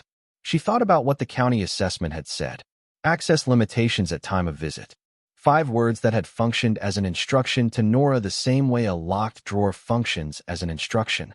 Go in there, they said, once she'd read them correctly. Someone didn't want that assessed. Find out why. 58 degrees and absolutely still. The overhead bulb casting its even pale light. She thought about her father at 19 in a warehouse in western Pennsylvania, learning to see what other people walked past, and about how a person passed something on across 50 years in the distance of death, and about the specific mechanism Edmund had chosen. A house that looked worthless, a lawyer recommending she sign without looking, a spare key in a drawer that most people would never open. She stayed on the stone floor for a while longer, reading the middle section of the letter more slowly than the first. Edmund described how he'd acquired the pieces. Not all at once, not through any single channel, but over decades of patient searching through estate sales, through farm auctions, through word of mouth in the specialist community he'd cultivated quietly, through the occasional referral from a museum registrar who'd seen something outside his institution's collecting scope. He'd been looking, always, for pieces that had survived intact because their owners hadn't known enough to restore them. A piece restored to look new was a piece half destroyed. The paradox of the American antiques market, Edmund wrote, was that the most ignorantly maintained objects were often the most valuable, because ignorance meant inaction, and inaction over centuries preserved what active care would have altered. He'd learned this from the warehouse summer in 1978, from a man named Harry Pellegrino who'd run the place and who had operated on the same principle. Harry had bought whole estates sight unseen at county auctions for almost nothing, because most people couldn't look at a piece of furniture covered in paint and grime and see what was underneath it. Edmund had spent that summer learning to see underneath. Your father had it too, Edmund wrote. He picked up a gate-leg table at a farm auction outside Harlan in 1978 for $40 because he liked the proportion of the legs, and he brought it to Harry, and Harry looked at it for 2 minutes and told him to drive it to Philadelphia and call a man named James Breckenridge. James Breckenridge gave James Voss $14,000 for that table and told him it was worth more than that, but he wasn't going to say how much more because he was a dealer and not a charity. She hadn't known that story. Her father had never told her that story. She sat in the 58-degree underground chamber and thought about her father at 19 holding a check for $14,000 for a table he'd paid $40 for because he'd liked the proportions of the legs, and she thought about the table she'd walked around in the workshop above her, the walnut gate leg with the deep oxidized surface, and she wondered if that was the same table or a different one, or if the story was just the shape of how Edmund had learned to understand her father. She went back to the letter. The collection's formal value, Edmund wrote, was documented in the catalog and appraisal correspondence she'd already found. The significant additional value, the kind that proper provenance documentation established, was in what he'd assembled in this cabinet over 12 years of careful research. The archival sleeves in the vertical slots contained photocopies of source documents, bills of sale from the 18th century, period family inventories, estate records and letters that named specific pieces of furniture in the context of bequests and inheritances. The originals were with his attorney, not Pruitt, Edmund clarified, with the flatness of someone who had no interest in explaining the obvious. The current estate attorney was a woman named Louise Carden and Hayden, who held the updated will and copies of every provenance document he'd gathered. The left side drawers in the cabinet held the research files for 7 specific pieces, organized by catalog number. The right side envelopes held 3 letters Edmund had received in the 14 months before his death. She opened the first envelope. A letter from the Museum of Fine Arts in Boston, dated 11 months before Edmund's death. The registrar wrote in careful institutional language about the high chest Edmund had described in correspondence and in catalog pages he'd shared, expressing the museum's serious interest in acquiring the piece, subject to physical inspection and documentation review. The preliminary figure the museum was prepared to discuss was $950,000. At the bottom of Edmund's copy, in pencil, replied declining interest in individual sale at this time. Full collection remains together. She opened the second envelope. A letter from a private collector named James Aldrich of New York City, dated 7 months before Edmund's death. Aldrich wrote that based on Edmund's catalog, which a mutual acquaintance had shared with his permission, he was prepared to offer $4.8 million for the collection as a whole, subject to inspection and documentation review. He understood Edmund might prefer to sell individual pieces to institutions and would not pressure him in either direction. He simply wanted his interest on record. She read the number twice. $4.8 million, a figure that made $600,000, the number Pruitt had been working toward, feel not like an undervaluation but like something else entirely. Something calculated rather than estimated. Pruitt had managed Edmund's correspondence through his role as a state counsel. He'd had access to this letter. He'd known what the collection was worth to a serious buyer and had arranged to sell it for roughly 12 cents on the dollar to an undisclosed client for a commission she could now estimate at between $70,000 and $100,000. She opened the third envelope. A letter from Carolyn Marsh. A preliminary assessment of the high chest based on Edmund's catalog description and the provenance documentation he'd provided for review. Marsh wrote in the measured language of a specialist who knew the legal weight of her words. The documentation Edmund had assembled for the high chest was, in her preliminary assessment, the most complete ownership chain she had encountered for a piece of this period outside a major institutional collection. Bills of sale from the original Boston cabinetmaker's estate. An inventory from the commissioner's household dated 1763. For subsequent estate inventories, each naming the piece specifically, carrying the chain of ownership forward through the 18th and into the 19th century. Documentation of the piece's sale at a Boston estate auction in 1887, and its acquisition by a Vermont family whose estate Edmund had purchased it from in 1991. If this documentation survived physical review, Marsh wrote, the piece was not comparable to other undocumented Boston high chests on the market. It was in a different category. Her preliminary estimate for a piece of this condition with provenance of this depth was $1 per million, conservatively. Edmund had written nothing on the bottom of this copy. He'd simply filed it. Before she closed the cabinet, she opened the left side drawer labeled with the high chest catalog number and took out the top archival sleeve. The document inside was a photocopy of a bill of sale, handwritten in a script she identified as mid-18th century by the letter forms, the long S, the capital letters with their flourishes. The paper in the original had yellowed to near brown, and the ink had faded to a light tan that Edmund's photocopier had captured faithfully. The text was a formal receipt, 11 lines, written in the style of the period. She read it slowly, parsing the abbreviated words and the faded numbers. Edmund had written a transcription on a separate sheet and included it in the sleeve. She read his version. Boston, May the 15th, 1762. Received of Thomas Bowden Esq. the sum of £12 and 10 shillings in full payment for one chest of drawers with uppercase, being mahogany with carved ornaments, made to his order. Signed Nathaniel Gould, cabinet maker. Nora sat very still on the stone floor. Nathaniel Gould was one of the documented Boston cabinet makers of the colonial period. Edmund had noted on a separate card clipped to the sleeve. His surviving documented work was extremely rare. This bill of sale, if authenticated, connected the high chest to a specific original commissioner and a specific maker in a way that transformed the object from an exceptional example of period Boston furniture into a historically identified work. She understood now why Carolyn Marsh had said we are not talking about the same number. She put the sleeve carefully back in the drawer and closed it. She photographed the drawer label from outside before she locked the cabinet. She sat in the underground chamber for several minutes after she'd read all 3 letters, not moving, letting the arithmetic run through its full course. The high chest alone, with Marsh's preliminary provenance estimate, was worth $1 per million. The remaining 22 pieces at Edmund's catalog figures brought the collection's conservative total to something significantly north of $5 million.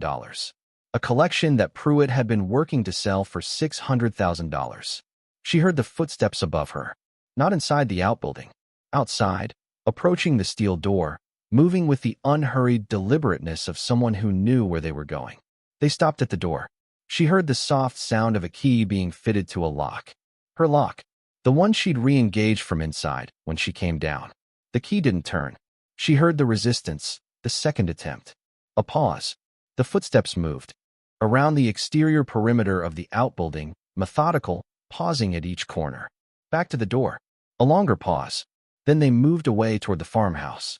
She heard the farmhouse's back door tried. Her new lock held. Silence. She waited 4 minutes without moving before she turned the bulb back off. Total darkness, 58 degrees, her breathing the only sound. She counted to 60 twice and then turned the bulb back on. She put Edmund's letter, the 3 manila envelopes, and the wooden box into the bag she'd brought. She photographed the interior of the cabinet in full, every vertical slot and drawer label, before she closed and locked it. She took 2 of the archival sleeve provenance documents from the center slots, the ones labeled with the high chest catalog number, and put them in her bag as well. She had just closed the trapdoor above her and was locking the outbuilding's steel door when the footsteps came back. They stopped 10 feet from her. The man standing in the yard between the outbuilding and the cedar stand was perhaps 50, broad across the shoulders, in a canvas work coat with his hands visible at his sides. He was taller than average and held himself with the particular stillness of someone who worked to project calm. On his left cheek, pale against the surrounding skin, a scar shaped like a shallow L. She looked at him. He looked at her. Then his eyes moved to the bag she was carrying, registering its weight and shape before returning to her face. The attention was specific and trained, the assessment of someone who'd done this kind of work long enough to make the inventory automatic. She could read the calculation in the stillness that followed. Who she was, what she'd found, what she was carrying out of the property, whether the situation required anything beyond conversation. She gave him nothing while he ran through it. "You're Vince Calloway," she said. It wasn't a guess. She'd found his name in Edmund's correspondence, in a letter from Pruitt's office that referenced the October survey visit and identified the representative by name. She'd noted it and said nothing at the time. She said it now because naming someone reduced the variable quality of the encounter. The stillness shifted. A recalibration so slight, it would have been invisible to anyone not watching for it. Mr. Pruitt sent me to check on the property. Estate maintenance. The estate has a new owner, she said. Me. You don't have authorization to be on this property. Mr. Pruitt is still estate attorney of record. Margaret had given her the answer to this point precisely. His role as estate counsel doesn't grant him or his agents access rights to property that has been bequeathed to a named beneficiary. I've accepted the inheritance formally. This is my property. His eyes moved to her bag, to the specific shape of it with Edmund's letter and the manila envelopes inside. Mr. Pruitt would like to speak with you directly. He suggested you'd find his office more comfortable than meeting out here. She thought about the $4.8 million letter from James Aldrich. About Edmund writing full collection remains together in pencil at the bottom of the museum's offer. About Nathaniel Gould's 1762 bill of sale preserved in an archival sleeve at 58 degrees under a stone floor. Tell Mr. Pruitt to have his attorney contact mine. Calloway was quiet for a moment that had a specific texture, not confusion, but the recalibration of someone who'd come in expecting one kind of conversation and was adjusting to a different one. He'd expected someone who'd been to the property once and found a locked door. Someone who might be curious but not yet organized. The formal acceptance language, the attorney reference, the direct use of his name. None of that matched the person he'd been told to expect. You have an attorney, he said. I do. Mr. Pruitt believed this was still a preliminary matter. She adjusted her grip on the bag. The weight of Edmund's letter and the 3 envelopes and the archival sleeve with the Gould bill of sale pressed against her palm. It stopped being preliminary, she said, when I read the documents in that cabinet. She watched his eyes. He didn't look at the outbuilding. He'd understood without needing to look what she was telling him she'd found. He nodded once. Then he walked past her, maintaining enough distance to be deliberate about it, toward the lane. A dark Ford pickup was parked in the cedar stand shadow on the far side of the clearing, which explained how she'd missed it when she'd arrived. He got in, turned around in the narrow space with practiced efficiency, and drove down the lane without looking back. She stood very still until the engine sound disappeared entirely. Then she walked to her truck, got in, locked the doors, and called Margaret Holt. Margaret listened without interrupting. When Nora finished, she said, he had a key that didn't fit. A key to the outbuilding. I'd re-engaged my lock from inside. He may have a key to the farmhouse. She told Margaret about the new locks installed Monday. Good. Margaret's voice was steady. Email me everything from the cabinet today. All of it. I'm filing with the Kentucky bar tomorrow morning, and I want the complete picture before that conversation. And I'm contacting James Aldrich separately, through his letter, to confirm his offer is still current. If Pruitt attempts any kind of claim against the estate, the existence of a verified $4.8 million offer from a legitimate collector documents the collection's actual market value in a way he can't argue around. There's also Carolyn Marsh's letter, Nora said. Her preliminary provenance estimate for the high chest specifically. How much? $1. For million. For that one piece. The silence on Margaret's end lasted several seconds. That's one piece, Margaret said finally. Yes. Another silence, shorter. Then, I filed the formal acceptance this morning, and it's on record. He can't touch the estate without going through the court now. And I'm calling James Aldrich tonight, not tomorrow. If he's still willing to put that offer in writing through proper channels, with a copy to the court, that effectively establishes a floor for the collection's value in any proceeding Pruitt tries to initiate. Nora looked at the outbuilding through the truck window. The steel door, closed and locked, looking like nothing. Exactly what it was supposed to look like. There's one more thing, she said, and told Margaret about the bill of sale. Nathaniel Gould. Thomas Bowden. May 1762. 12 pounds 10 shillings for one chest with uppercase in mahogany with carved ornaments. Margaret was quiet. Then, is that document in your possession? A photocopy. The original is with Louise Carden. Get the original into a formal evidence locker through Louise Carden's office before Friday. Don't let it sit in a file cabinet overnight. Nora, that kind of provenance for a piece in that condition, if it's authenticated, you're not talking about a furniture collection anymore. You're talking about a documented American historical artifact. Then, email me everything tonight.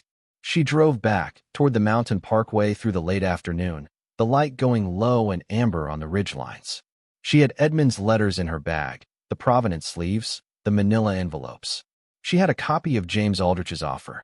She had Carolyn Marsh's preliminary assessment. She had Louise Cardin's appointment tomorrow in Hyden to collect Edmund's copies of the provenance originals. She had a description of Vince Calloway that she would give to Margaret tonight, and that Margaret would include in the bar complaint tomorrow. What she had was enough. Enough to stop Pruitt from moving quietly. Enough to establish in formal legal terms what the collection was actually worth, and to whom it had been promised, and by whom. The bar complaint Margaret was filing tomorrow would begin a process that put Pruitt's conduct on record and made any further action by him against the estate immediately suspect. She also had something she hadn't expected when she'd driven up this morning. A bill of sale from 1762 connecting the most significant piece in the collection to its original maker. One document. One photocopy of faded ink on brown paper. One record of a transaction between a Boston cabinet maker and a man named Bowden on a May morning 260 years ago. That document, if it survived authentication, changed the number on the high chest from $390,000 to something Marsh had estimated at $1 per million conservatively. Nothing about that number was conservative, Nora thought. It was precise. Marsh was not a person who used conservative to mean anything other than what it said. What she didn't have yet was a complete read of the provenance documents for all 7 pieces. She didn't know what the 6 drawers of the left cabinet section held in full. She didn't know yet what Edmund had assembled for the remaining pieces besides the high chest. Marsh was driving from Philadelphia next Tuesday. Together they'd work through the full cabinet contents with a witness present and with documentation that would withstand legal scrutiny. Whatever was in those drawers would determine whether the collection's total value was $5 million or something above that number. She thought about Calloway's eyes moving to her bag when she'd said the words "my property." He'd reported back to Pruitt tonight. Pruitt would know she had an attorney, had changed the locks, had been inside the outbuilding. He would know she knew Calloway's name and what that suggested about how thoroughly she'd read Edmund's correspondence. Margaret had said, "Whatever comes next will be less quiet." She'd said it in different words, but that was the meaning. Nora thought about Edmund's letter. About the line, "I'm giving you this collection because you're the only person I can identify who has the knowledge to understand what it is, the legal training to protect it, and the judgment to decide what it deserves." She hadn't been given a complete picture of what it deserved yet. She had the outlines. The furniture, the provenance documentation still being assembled, the institutional and collector interest. She knew the shape of the collection's value, but not yet its full measure. What she knew completely was the shape of what Pruitt had tried to do with it. The private sale to an undisclosed buyer. The recommendation to disclaim. The $600,000 against the $4.8 million offer Edmund had already received and declined. She thought about Edmund declining Aldrich's offer and declining the Boston Museum and writing full collection remains together on the copy of the museum letter. He'd wanted the collection to go somewhere intact. Not dispersed, not sold piece by piece to the highest bidder for each individual object, but kept whole and placed as a whole somewhere it would be properly understood and maintained. She didn't know yet what that place was. Edmund's letter hadn't specified. It had said you have the judgment to decide what it deserves, which she understood now as a specific charge rather than a general compliment. He wasn't leaving it for her to sell and pocket the proceeds. He was leaving it for her to decide what it was worth and where it should go and how the decision should be made. That was a different kind of inheritance than the one Pruitt had described over the phone. The mountain parkway opened up ahead of her, and she accelerated onto the wider road. Cal would be with Pat until she called. Carolyn Marsh would arrive Tuesday. Louise Cardin had Edmund's originals. Margaret had the bar complaint ready to file. And in her bag, pressed flat between Edmund's letter and the provenance sleeves for the high chest, a 3-page letter from a dead man who'd watched her from a distance for years and had trusted her with the decision he hadn't been able to make himself. She passed the gas station in Hazard where she and Cal had stopped on Saturday and thought about how different the same road could feel when you understood what you were driving away from. On Saturday, she'd been heading home from a property she'd barely seen, carrying documents she didn't yet know the significance of. Now she was carrying a 1762 bill of sale connecting a mahogany chest of drawers to its original Boston commission, letters from a New York collector offering $4.8 million. A letter from a dead man who'd known her father at 19, and the name of a New York attorney who'd sent someone to her apartment door. The hills looked the same. The road was the same road. She drove west through the darkening hills with that letter in her bag, and the complete weight of what it meant settling in her chest the way important things settle. Not all at once, but steadily, accumulating with each mile, pressing down into something permanent. She'd been living in the space between knowing and accepting for months. The eviction notice. The temp agency. The math that never came out the same. This was different from all of that. This required not just knowing but deciding. Edmund had said so directly. She had the knowledge, the legal training, the judgment. The judgment. She kept coming back to that word. Edmund had used it deliberately, the way people used words when they meant exactly what they said. Not ability. Not expertise. Judgment. The capacity to weigh what something deserved against what it could fetch, and make the right choice between those two figures when they were different. She thought about Pruitt's offer and Aldrich's offer and what Edmund's penciled note had said about both of them. Full collection remains together. A man who'd been offered $950,000 for a single piece and had declined it in favor of keeping the collection intact, who'd been offered $8 million for everything and had declined that too, waiting for the right answer rather than the highest number. What answer had he been waiting for? She thought about the institutional letters in the wooden box. Colonial Williamsburg. The Yale Art Gallery. The Metropolitan Museum. He'd sold individual pieces to places where they'd be preserved and accessible, where people who needed to understand early American craftsmanship could study them in person. He'd kept the 7 most significant pieces because they belonged together, because their significance was partly a function of their relationship to each other. She turned the question over during the last hour of the drive. Not what the collection was worth, which she had a picture of now, but what Edmund had meant by what it deserved. The distinction he'd drawn, quietly, by not accepting the right number or the highest number over 14 months of active interest. She thought he'd wanted it to go somewhere as a collection, not to a private collector who would keep it in a house, but somewhere with permanence and public access. She wasn't sure that was what she wanted. She wasn't sure what she wanted yet. She was sure that Edmund had left her the decision rather than making it himself because he'd thought she'd make it right, and she wasn't prepared to decide anything until she'd read every document in every drawer of that cabinet with Carolyn Marsh present. She pulled off the Mountain Parkway at the last exit before Cookville to get gas. While the pump ran, her phone showed a text from a number she didn't recognize. No area code she knew.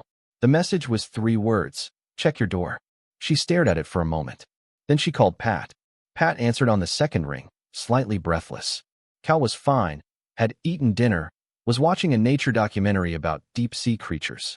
But someone had come to the apartment building a couple hours ago, Pat said, asking for Nora by name. A man, well-dressed, said he was from a law firm she'd never heard of. He'd left an envelope at Nora's door when she wasn't home. She drove the last 40 minutes faster than she'd been driving. The envelope was taped to her door, thick cream stock, her name on the outside in printed lettering. She took it inside before opening it, with Cal watching from the couch and Pat watching from the doorway with the particular expression of a neighbor who decided her proximity to this situation was interesting enough to justify staying. Inside, a 1-page letter on the letterhead of Farr, McBride and Associates, New York. The writer identified himself as Douglas Farr. He represented a client who had a long-standing interest in an estate matter in Leslie County, Kentucky, and who understood that Ms. Voss had recently come into possession of property related to that matter. His client was prepared to resolve any outstanding questions regarding the estate's contents through a direct negotiated agreement, to be handled expeditiously and to everyone's satisfaction. He was available at his listed number at any hour. No mention of the collection. No mention of Pruitt. No mention of $600,000 or $4. $8 million or anything specific about what she'd found. Just the letterhead of a New York law firm and a man who'd sent a representative to her apartment door the same day Vince Calloway had appeared at her property in Kentucky. She sat down on her couch and looked at the letter for a long moment. Then she drove the rest of the way home in the dark, thinking about what kind of decision Edmund had left her to make, and what it would cost, and what it would mean to make it the right way.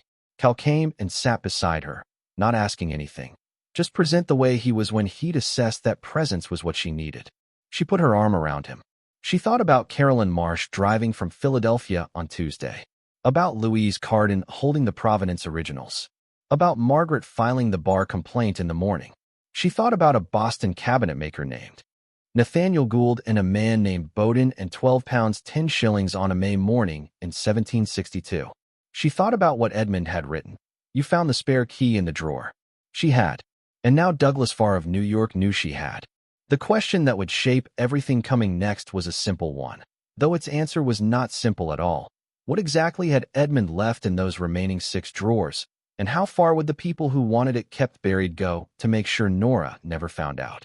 She sat with Cal on the couch and listened to him breathe, and looked at the Douglas Farr letter on the coffee table, and thought. Tuesday. Carolyn Marsh on Tuesday. 6 drawers. Whatever was in them would determine what came after. For days. She hadn't slept more than 4 hours in 3 days. She was going to sleep now. Tomorrow Margaret filed the bar complaint. Thursday, she met Louise Carden. Tuesday, Carolyn Marsh arrived from Philadelphia with 30 years of expertise and the particular eye of someone who'd spent a career seeing underneath. Louise Carden's office was on a side street in Hyden, in a building that had once been a dry goods store and still held the memory of that use in its high-pressed tin ceiling and wide plank floors. The door was unlocked when Nora arrived at 9 on Thursday morning, and a woman in her 50s looked up from behind a desk covered with the organized disorder of an active practice and said, "You must be Nora. Edmund talked about you." She said it simply, the way people say things that are simply true, without the inflation of someone delivering information they expect to astonish. She came around the desk and shook Nora's hand. Louise Carden had dark hair going silver at the temples and glasses on a cord around her neck, and the particular directness of manner that Nora associated with people who'd spent careers being precise about things that mattered. Edmund had been her client for 4 years, since he'd walked into her office on a Tuesday afternoon and set Pruitt's letter about the private sale on her desk and asked her to draw up a new will. "He didn't tell me everything that day," she said. "He told me enough. He wanted the inheritance structured so that his beneficiary had a clear and uncontested legal claim from the moment he died. He was concerned that Pruitt would attempt to cloud the title or challenge the will's validity if there was any ambiguity." Was there ambiguity? Louise shook her head. Edmund was a careful man.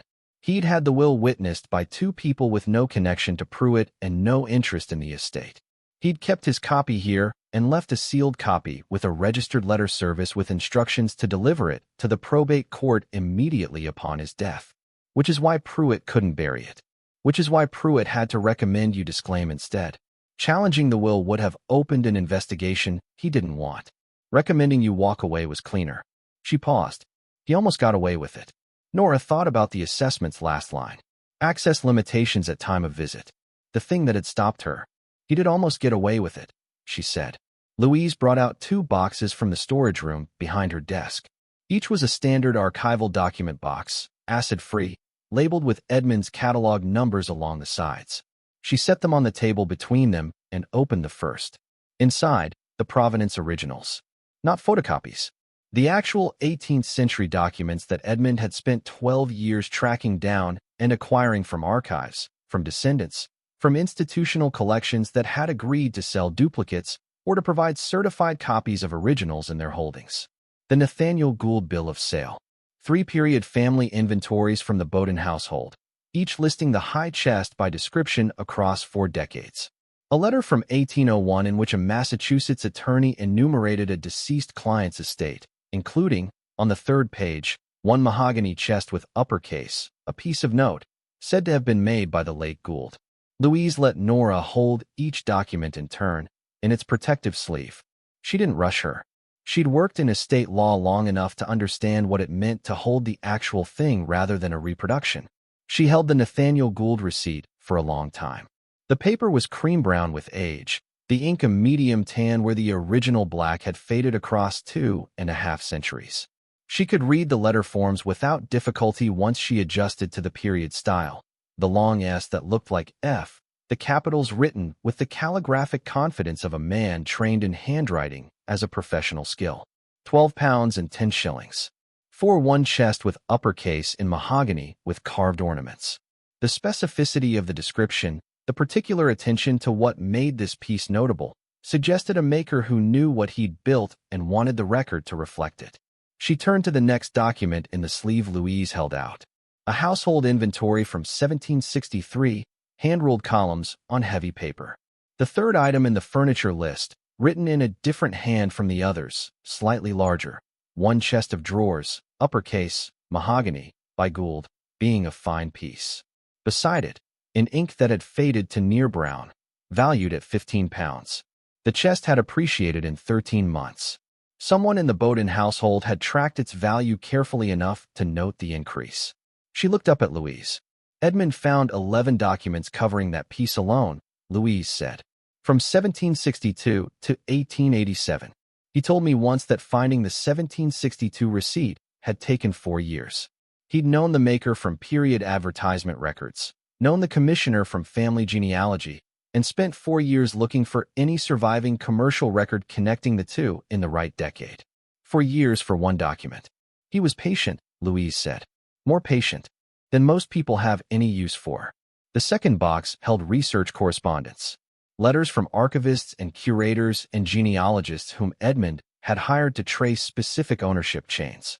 Hundreds of letters, organized by catalog number, each representing months or years of patient search. Edmund had written in his letter that he'd spent 12 years on this work. Looking at the boxes, Nora believed it. Louise provided a formal inventory of both boxes and a receipt for transfer of custody to Nora. She mentioned, briefly, that she'd been contacted 2 days ago by a representative of Farm McBride Associates in New York who had asked questions about the estate's legal status that she'd declined to answer. Nora told her about the letter at her apartment door. Louise nodded. Douglas Farr is a real estate and acquisition attorney. His primary clients are private collectors and institutional buyers who want transactions handled without public notice. He's very good at what he does, and what he does is arrange for things to change hands quietly. She studied Nora over her glasses. Whatever offer he made you or will make you, the number will be real, but the conditions will benefit his client more than they benefit you. They always do. Margaret will handle any contact from Farr, Nora said. Good. Then let Margaret handle it, and don't let anyone rush you. The drive back to Chattanooga with the 2 document boxes secured in the truck bed felt different from the drives that had preceded it. She had the Providence originals in her physical custody. She had Louise Carden as an active ally with copies of everything. Margaret had filed the bar complaint at 8:30 that morning, before Nora had left for the meeting, a formal 18-page complaint accompanied by 46 pages of exhibits. Pruitt had known by now. Whatever moves he was going to make, he was going to make them in the light rather than in the margins of Nora's ignorance. She drove through the hills and thought about Edmund's 12 years. That was the thing she kept returning to, not the dollar amounts, which were real and significant and would change the practical structure of her life, but the 12 years of careful, quiet work that had produced those amounts. Edmund had spent 12 years tracing the ownership history of 7 pieces of furniture because he believed the history was the truth of the objects and the truth deserved to be known. He'd done it without the expectation of recognition, without a commission, without anyone asking him to. He'd done it the way he'd done everything, because it was worth doing and because he was the person capable of doing it.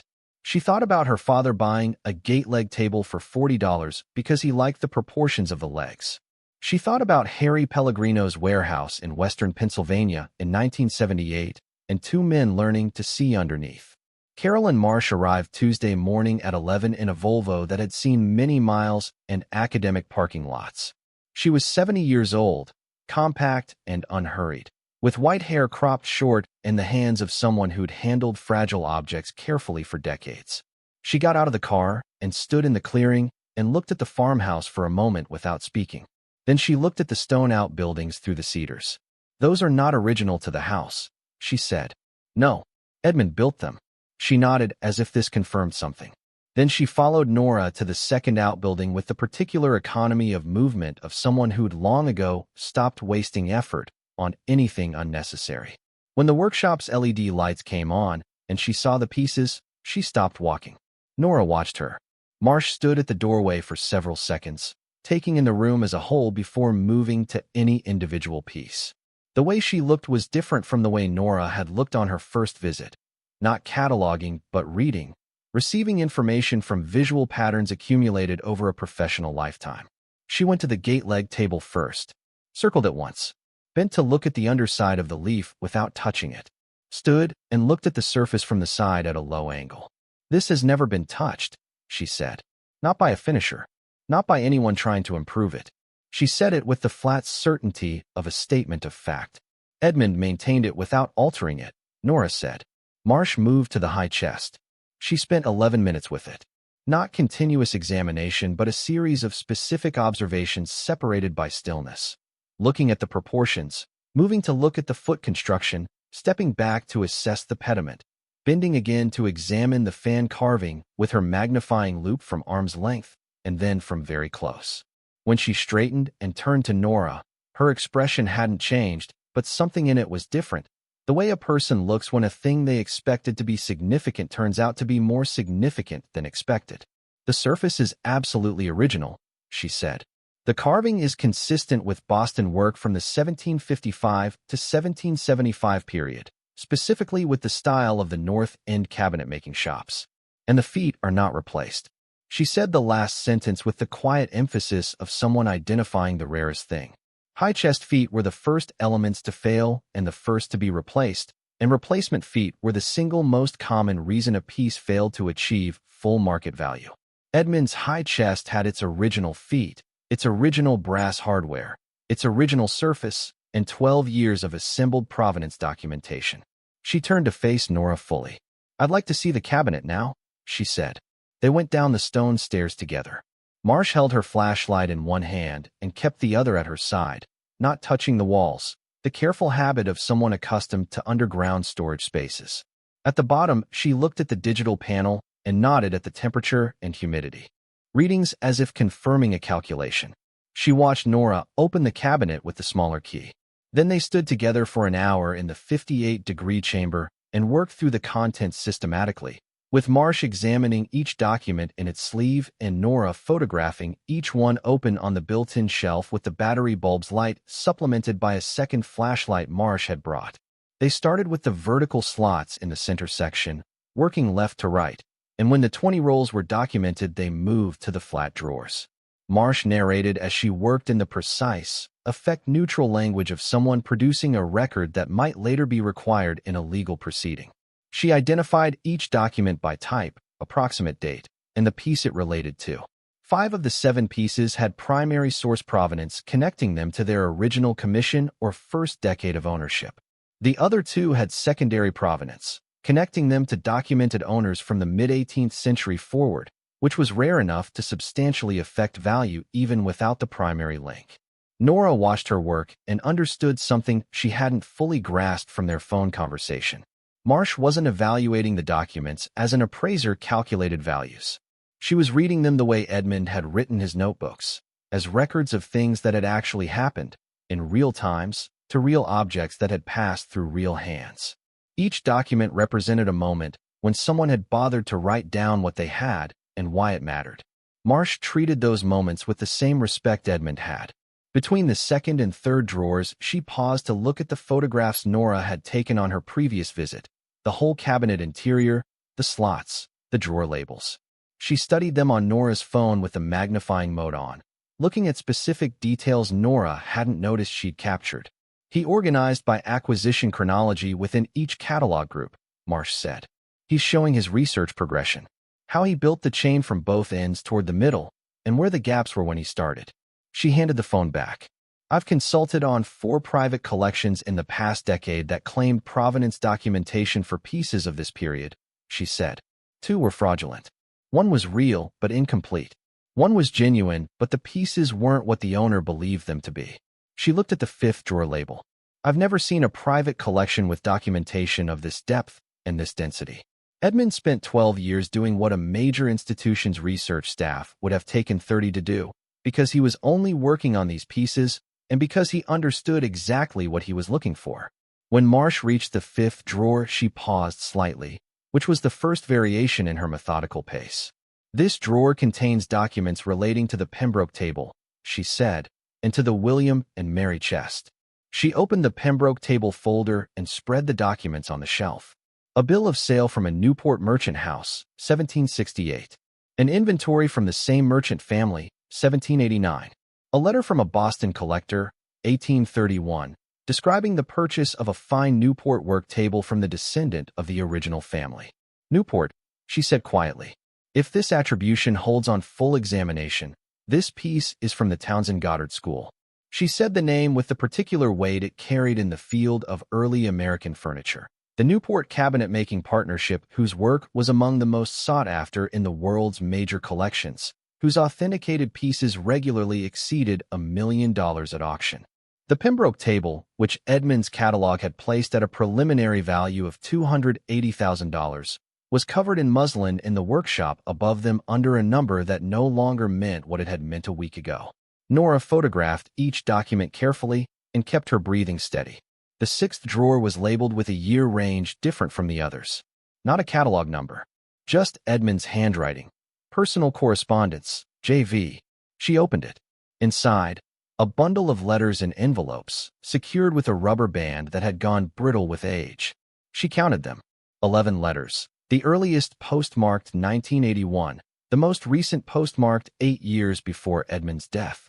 The return address on each envelope was her parents' address in Greenville, Tennessee, later just her father's address after the divorce, and on the last 3 envelopes, a Chattanooga address she recognized as the apartment where her father had lived in his final years. Her father had written to Edmund for over 30 years. She stood in the underground chamber, holding the bundle, and felt the specific weight of correspondence she hadn't known existed. The gap in her understanding of her father's life, the private interior of it, the relationships he'd maintained in silence without mentioning them to his daughter or perhaps to anyone. Here was some part of it in a rubber-banded bundle in a stone chamber in Kentucky. Marsh, whose professional discretion was its own form of grace, had turned to photograph the drawer labels and gave Nora a moment. She opened the last letter. She didn't open it from the beginning of the bundle but from the end, the last one, the most recent one, the one closest to her father's death. The postmark was from 8 years before Edmund's death, which was 2 years before James Voss died. He'd written it during the visit he'd made to the property, the second visit, the one Edmund had described in his letter to Nora. Edmund, I've been thinking since I left about what you asked me. What to do with it when the time comes. I've been turning it over since the drive home, and I don't have a different answer than the one I gave you at the table. Nora. She reads the last line of everything before she decides. I've watched her do it since she was a child. You give her a document, and she goes to the last page first to understand the full structure before she reads from the beginning. Phil Donahue called me once, years ago, said she was the best paralegal he'd ever trained, said she saw things in documents that other people physically couldn't see. I believe him. I know where she got it. She won't take anything on principle that she hasn't looked at. She'll look, Edmund. She'll drive there, and look even when someone sensible would say there's nothing worth looking at. I know you'll manage it right. I trust you to know when the time is right, and to set it up so she can find it. You're better at hiding things in plain sight than anyone I know. Hide it in plain sight for her. She'll see it. I'm sorry I wasn't there more over the years. You know why I wasn't. But I'm glad we had that summer. I'm glad for the table we found, and for Harry Pellegrino, and for everything after. James, she read the letter twice, slowly, holding the paper in the 58-degree air of the underground chamber her father had never seen and Edmund had built partly because her father told him she'd find it. Her father had written the letter when he was 61 years old, 2 years before his death, in the handwriting she recognized from birthday cards and grocery lists and the notes he used to leave on the kitchen counter when she was a teenager. The same hand she'd carried in memory for 10 years without a new example to compare it to. It was her father's handwriting, fully and unmistakably, on paper that Edmund had kept in a sealed chamber at the right temperature so that it would last. She thought about what her father had written. She reads the last line of everything before she decides. He'd known that about her from childhood. She'd apparently been doing it since she was old enough to hold a document, going to the end first to understand the full shape before committing to the beginning. She hadn't known he'd noticed. She hadn't known he'd thought to say it to anyone. She thought about the assessment's last line, about the way she'd read it and immediately known it was wrong in its vagueness, about driving 4 hours on a Saturday morning with Cal in the passenger seat because 5 words said access limitations without saying why. I know you'll manage it right. He'd written that about Edmund, about the collection, about the trust he was placing in Edmund to set it up so she could find it. And Edmund had done exactly that. With the same patient precision he brought to everything he worked on. Hidden it in plain sight, as her father had suggested. Left it accessible to someone who knew to look for what was missing rather than only for what was present.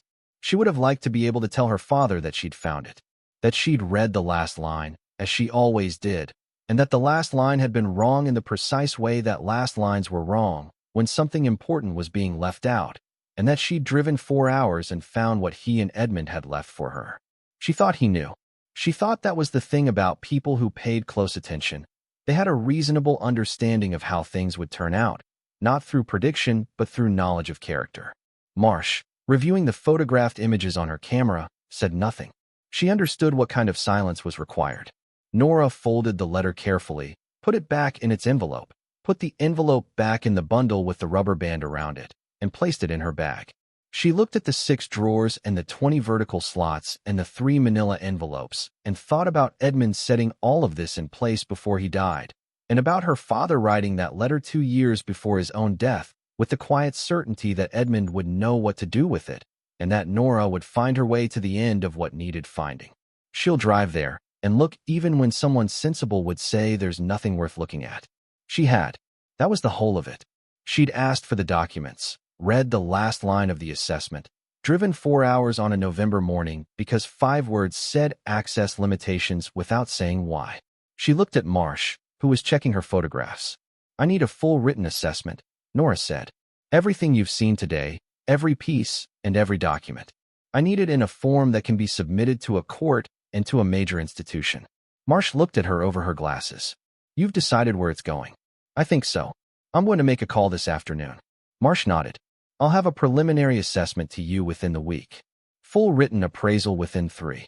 She paused, then said what she'd clearly been thinking since the workshop. This is one of the most significant private collections of early American furniture I've examined in my career. Edmund knew what he had. He also knew what it deserved, which is not the same thing as knowing its price. Nora thought about Edmund's note on the Boston Museum letter. Full collection remains together. Yes, she said. He did. She called James Aldrich that afternoon from the farmhouse's kitchen, sitting at Edmund's table with the afternoon light coming through the window. She'd cleaned the day before on her way through, because the kitchen deserved light. Aldrich answered on the 3rd ring, a man in his 60s by the voice, with the unhurried quality of someone who had enough that urgency was a choice rather than a condition. She told him she'd read his letter, that she understood he'd made the offer directly to Edmund in good faith, and that Edmund had declined not because of the amount, but because of the terms. Aldrich was quiet for a moment. He declined because I'm a collector, he said. He didn't want it in a house. She'd thought about this for 2 days. She told him what she wanted. She wanted the collection acquired as a unit, not dispersed. She wanted a sale agreement that included a formal commitment to loan the collection to the American wing of the Metropolitan Museum of Art for a period of no less than 7 years, during which it would be exhibited publicly under Edmund's name.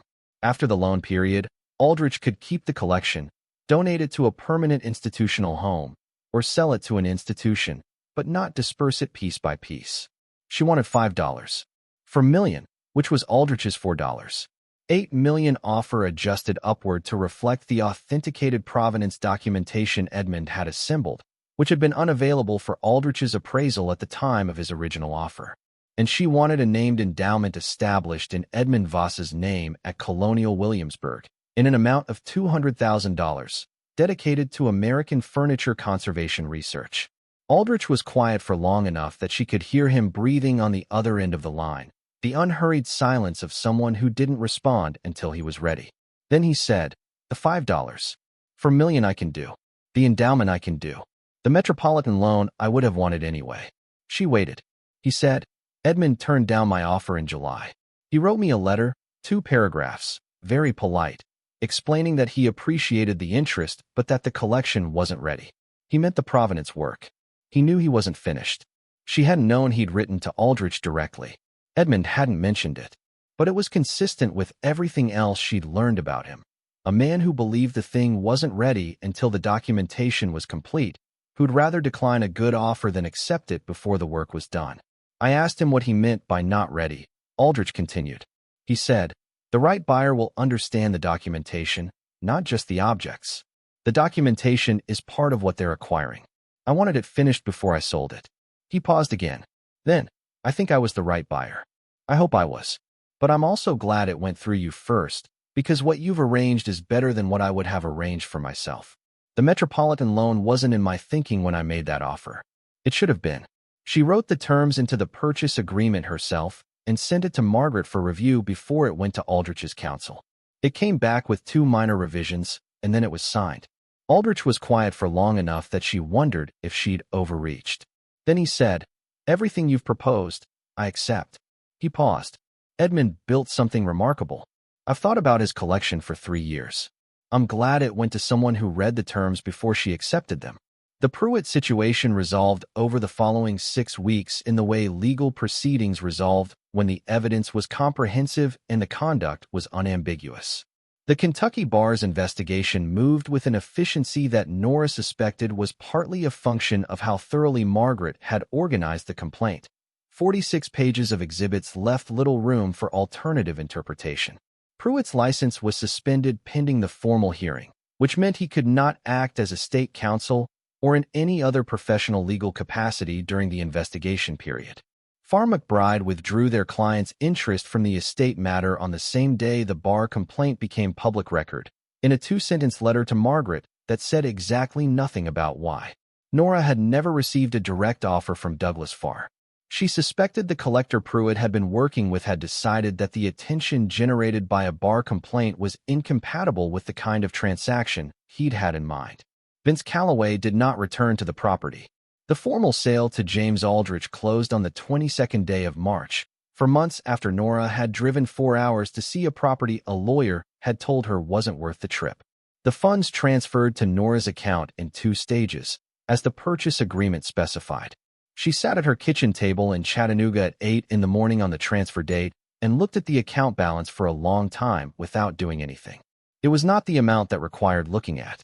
It was the distance between that number and the $2,340 balance on the eviction notice that had arrived in a sealed envelope from Walton & Associates on a Tuesday in November, slid under her door while her son read about deep-sea creatures at the kitchen table and trusted that dinner would be there. She paid the back rent that morning, $2,340, transferred to Walton & Associates Property Management, with a note she wasn't required to write, but wrote anyway. Account now current. She sat for a moment after sending it. She'd been carrying that number since November, the specific weight of $2,340, which was the distance between her actual life and the life she was supposed to be maintaining. It was not a large number in any absolute sense. It was the kind of number that, in the right circumstances, functioned as a wall. She'd been living on the wrong side of that wall for 4 months, maneuvering around it daily, arranging her decisions by its presence the way a driver arranges their route by the knowledge of a road that's washed out. And now she'd paid it, and the wall was gone, and the route opened. She called Pat to tell her she was paying a month's advance on Cal's school lunch account, and to ask if she wanted anything from the bakery on 5th Street, because Nora was going there to buy something. Pat laughed and said she'd take a cinnamon roll. Nora bought 2 cinnamon rolls and ate one at the bakery counter with her coat still on and her coffee still too hot to drink properly, and felt the specific pleasure of doing something entirely without calculation. She paid the back rent that morning. The second transfer was to Cal's college account, a figure she'd arrived at with Margaret's help that turned the question of tuition into a non-question for any school he chose. She'd told him about it that evening at dinner, explained the basics without the full context, and he'd asked 2 questions. First, whether he still had to do well in school, and second, whether they could still go to the library on Saturdays. She'd said yes to both. He'd nodded and gone back to his dinner. She paid Margaret Holt's bill in full, with a handwritten note that said what she meant and didn't try to say more. She paid Carolyn Marsh's assessment fee and the formal appraisal that followed. She paid Louise Carden for the year of preparation she'd done to ensure the estate was legally bulletproof. She kept what she needed for the next several years without calculation, the first time since Phil Donahue died that she hadn't needed to track $8 against a specific list. She paid Margaret Holt's bill in full. She established Cal's college fund at a level that made the question of tuition a non-question for any school he wanted to attend. She kept what she needed for the next several years without calculation, the first time since Phil Donahue died that she hadn't needed to track $8 against a specific list. The remaining funds, a significant portion of what was left after those uses, she placed in a separate account designated for the farmhouse and the 22 acres in Leslie County. She was keeping the property. She'd known this from somewhere around the time she'd cleaned the kitchen window on a Wednesday afternoon in winter, wiping 12 years of grime from the glass and letting the afternoon light fall across Edmund's table for the first time in however long it had been dark.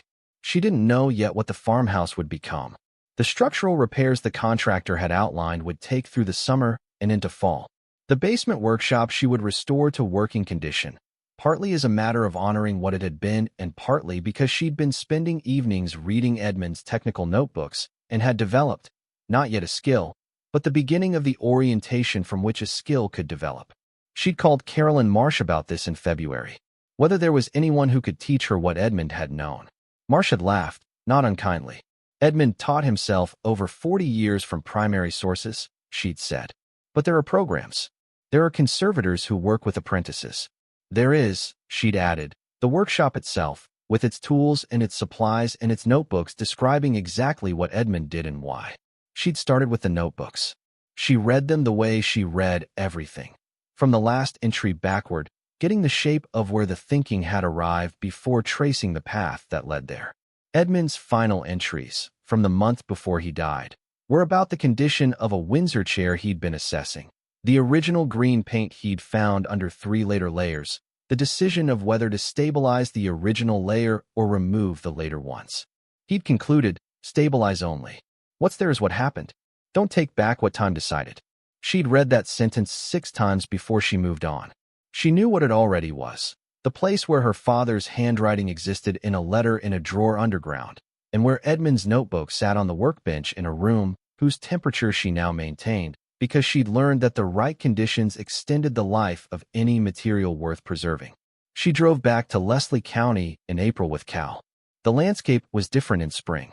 The bare ridgelines had gone green in the way that eastern Kentucky went green in April, suddenly and completely, the hardwoods leafing out in a single week, so that the woods became opaque again and the hills recovered their privacy.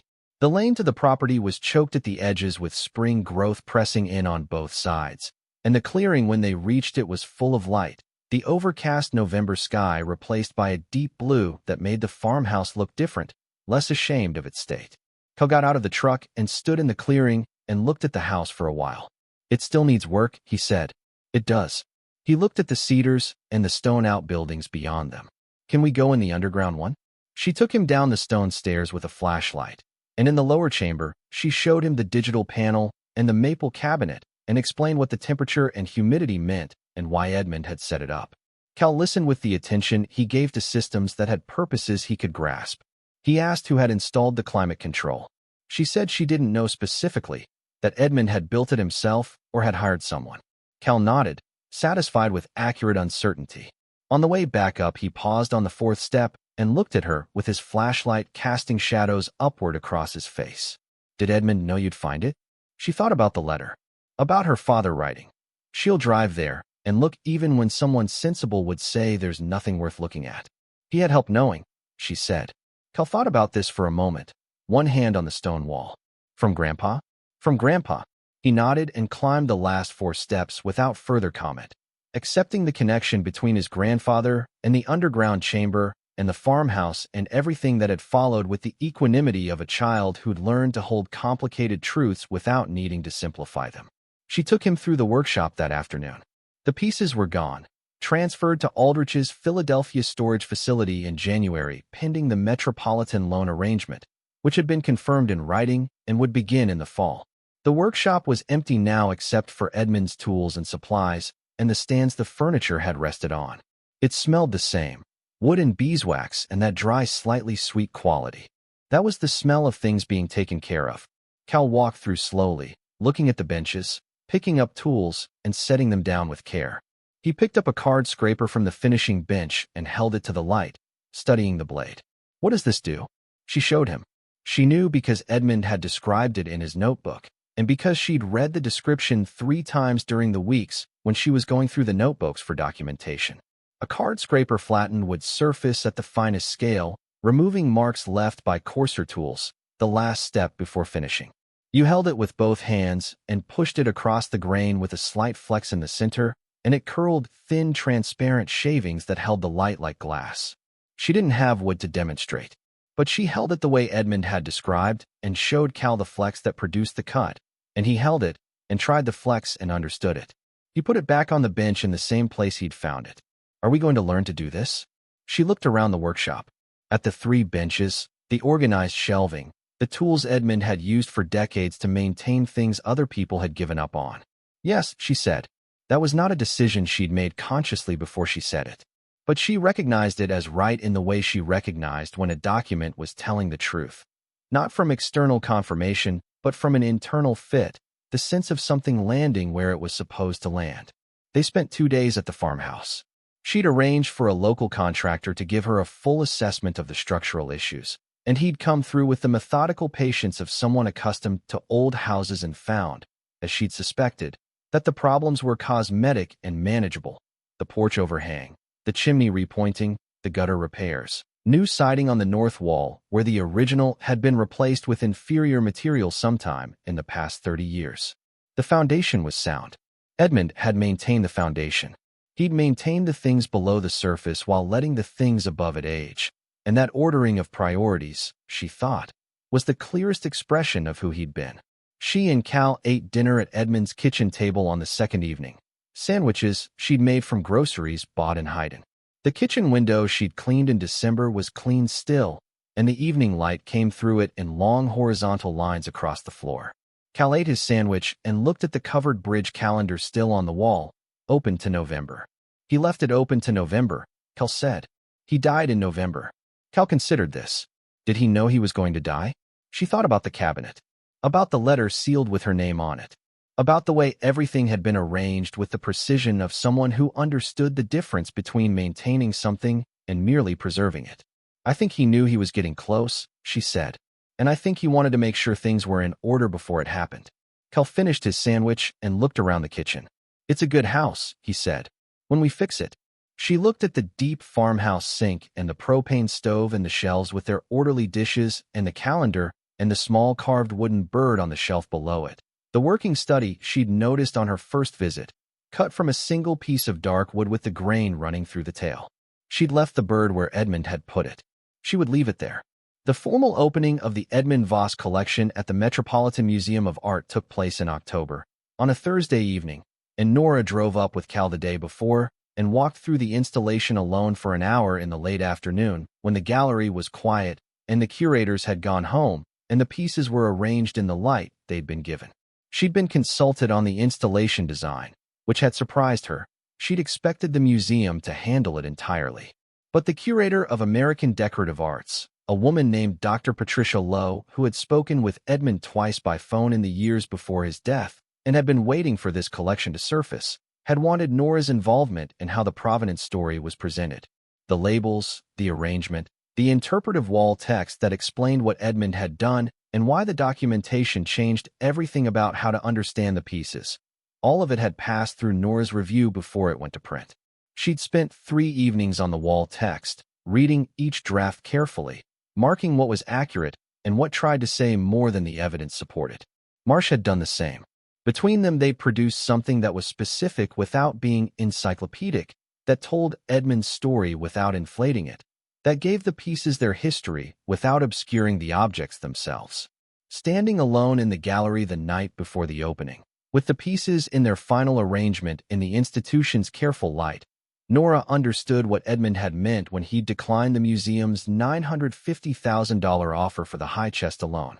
A single piece, removed from its context, became an excellent example of a type. The collection together, with its documented histories, was something different, a record of what had been made and kept and cared for across 2.5 centuries by a series of people who had recognized value and had found ways to pass it on. The formal opening of the Edmund Voss collection at the Metropolitan Museum of Art took place on a Thursday evening in the American Wing's newly renovated gallery that the institution had cleared specifically for the installation. Nora drove up with Cal and with Margaret Holt, who had wanted to see what her legal work had produced and who stood in the gallery doorway for a long moment before she said anything. The installation was organized by period and region, with Carolyn Marsh as the consulting specialist for the interpretive text. Each piece was labeled with Edmund's catalog description and the provenance documentation, abbreviated to its most significant points. The Nathaniel Gould bill of sale for the high chest, the Newport Merchant House receipt for the Pembroke table, the sequential inventories that traced each piece across its centuries of ownership. The labels were longer than typical museum labels because the story was part of the object, and Marsh had argued successfully that visitors deserved to understand what they were looking at and how it had survived. Cal stood in front of the high chest for a long time. He'd seen photographs. He'd heard the descriptions, the specific vocabulary of the carved fans and the claw and ball feet and the broken pediment. But he stood in front of the actual thing in the gallery's controlled light and looked at it the way he'd been learning to look at things, from the outside in, from the general to the specific, from the surface to what the surface held. He'd been doing this since the April visit to the farmhouse, since she'd shown him how to hold a card scraper and what it did to a surface at the finest scale. He'd asked questions about the tools every time they'd visited since then, and she'd answered what she could from Edmund's notebooks and had ordered 2 reference books that she and Cal had read through together on Sunday evenings, the way other families watch television. He was 11 now, and he understood the difference between conservation and restoration, and he knew why original surface mattered, and he could identify a cabriole leg from across a room. He was looking at the high chest the way Edmund would have looked at it. She recognized the quality of the attention. "It's old," he said finally. 260 years, Nora said. He kept looking. "It doesn't look like it's trying to be something," he said. "It just is what it is." She stood beside him and looked at the high chest in the gallery light. Edmund had spent 12 years establishing that what it was specific and documented and irreplaceable. The museum had placed it at the center of the installation, flanked by the gate leg table on one side and the Pembroke table on the other, the 3 most significant pieces given the most light. The label on the high chest ended with a paragraph that Marsh had written and that Nora had approved, and that she'd read a dozen times in the weeks before the opening without it losing its weight. This chest was maintained in its original condition by Edmund Voss, 1944 to 2023, of Leslie County, Kentucky, who spent 12 years assembling the provenance documentation displayed here. Voss worked without institutional affiliation or public recognition, motivated by the conviction that the history of an object was inseparable from the object itself, and that both deserved to be known. The Voss collection is presented here in its entirety as he maintained it, together. Cal read the label. Then he read it again, with the attention he gave to things he was trying to understand fully before moving on. "He didn't know my grandpa," Cal said. "No, but James Voss knew Edmund. They worked together when they were young, and they kept in touch for the rest of their lives. And your grandfather told Edmund about you, before he died, that Edmund should leave it to your grandfather's daughter because she'd find it if it was left properly." Cal looked up at her. "How did Grandpa know you'd find it?" She thought about the letter in her bag. She'd brought it with her, the last letter from James Voss to Edmund, because it belonged near the collection tonight. She decided she would photograph it in the gallery, beside the high chest, and keep the photograph somewhere Cal could find it when he was older. "He said I read the last line of everything before I decide," she said. Cal looked at the high chest for another moment. "Do you?" She thought about the assessment's last page. Access limitations at time of visit. The sentence that had felt wrong in its vagueness. The parcel map with its 2 unlabeled squares. The spare key hidden in the drawer where a careful person would look. She smiled at her son in the gallery of the Metropolitan Museum of Art, with Edmund's collection arranged around them in the even institutional light, and the Nathaniel Gould bill of sale displayed in its sleeve beside the piece it had accompanied across 260 years of American history. "Always," she said. They stood together in front of the high chest for a while longer, not saying anything. Margaret Holt was somewhere behind them, looking at the gate leg table with her arms folded and the expression of someone confirming that the outcome matched the work. Other visitors moved through the gallery with the particular reverence that American wing furniture often generated, The quiet recognition of something made by hand by someone who cared about what they were making and who had understood that care could outlast a lifetime. Nora thought about the kitchen window she'd cleaned on a Wednesday afternoon in December and the afternoon light coming through it onto Edmund's table. About the carved wooden bird on the shelf below the calendar, the working study cut from a single piece of dark wood, still sitting where Edmund had put it. About the spare key in the kitchen drawer, waiting on its small hook for someone who would open the drawer and look all the way to the back. She thought about a sentence her father had written in a letter to a man she'd barely known. She reads the last line of everything before she decides. She hadn't known he knew that about her. She hadn't known it was the thing he would choose to say, given the chance to say one thing about who she was. She had it now. She would have it, in his handwriting, on paper kept at the right temperature in an underground chamber in eastern Kentucky, for as long as she took care of it, which was the only requirement. Pay attention. Take care of what was worth taking care of. Don't mistake the surface for the whole thing. Read to the end before you decide. Edmund had left it all to her because her father had told him she would. And her father had known because he'd watched her do it since she was old enough to hold a document. Going to the last page first, not from impatience, but from the instinct that the full shape was necessary before the beginning made sense. She'd driven 4 hours on a November morning to see a house a lawyer had told her wasn't worth the trip. She'd read the last line. Stories like this remind us that starting over is terrifying, but it is always possible. If you or someone you love is facing a total reset right now, whether from a divorce, a loss, or a financial disaster, you need a plan. Scan the QR code on your screen or click the link below to get the Phoenix Blueprint for just $17. It gives you the exact steps you need to take in the first 48 hours and a 90-day plan to get your independence back. Thank you for watching.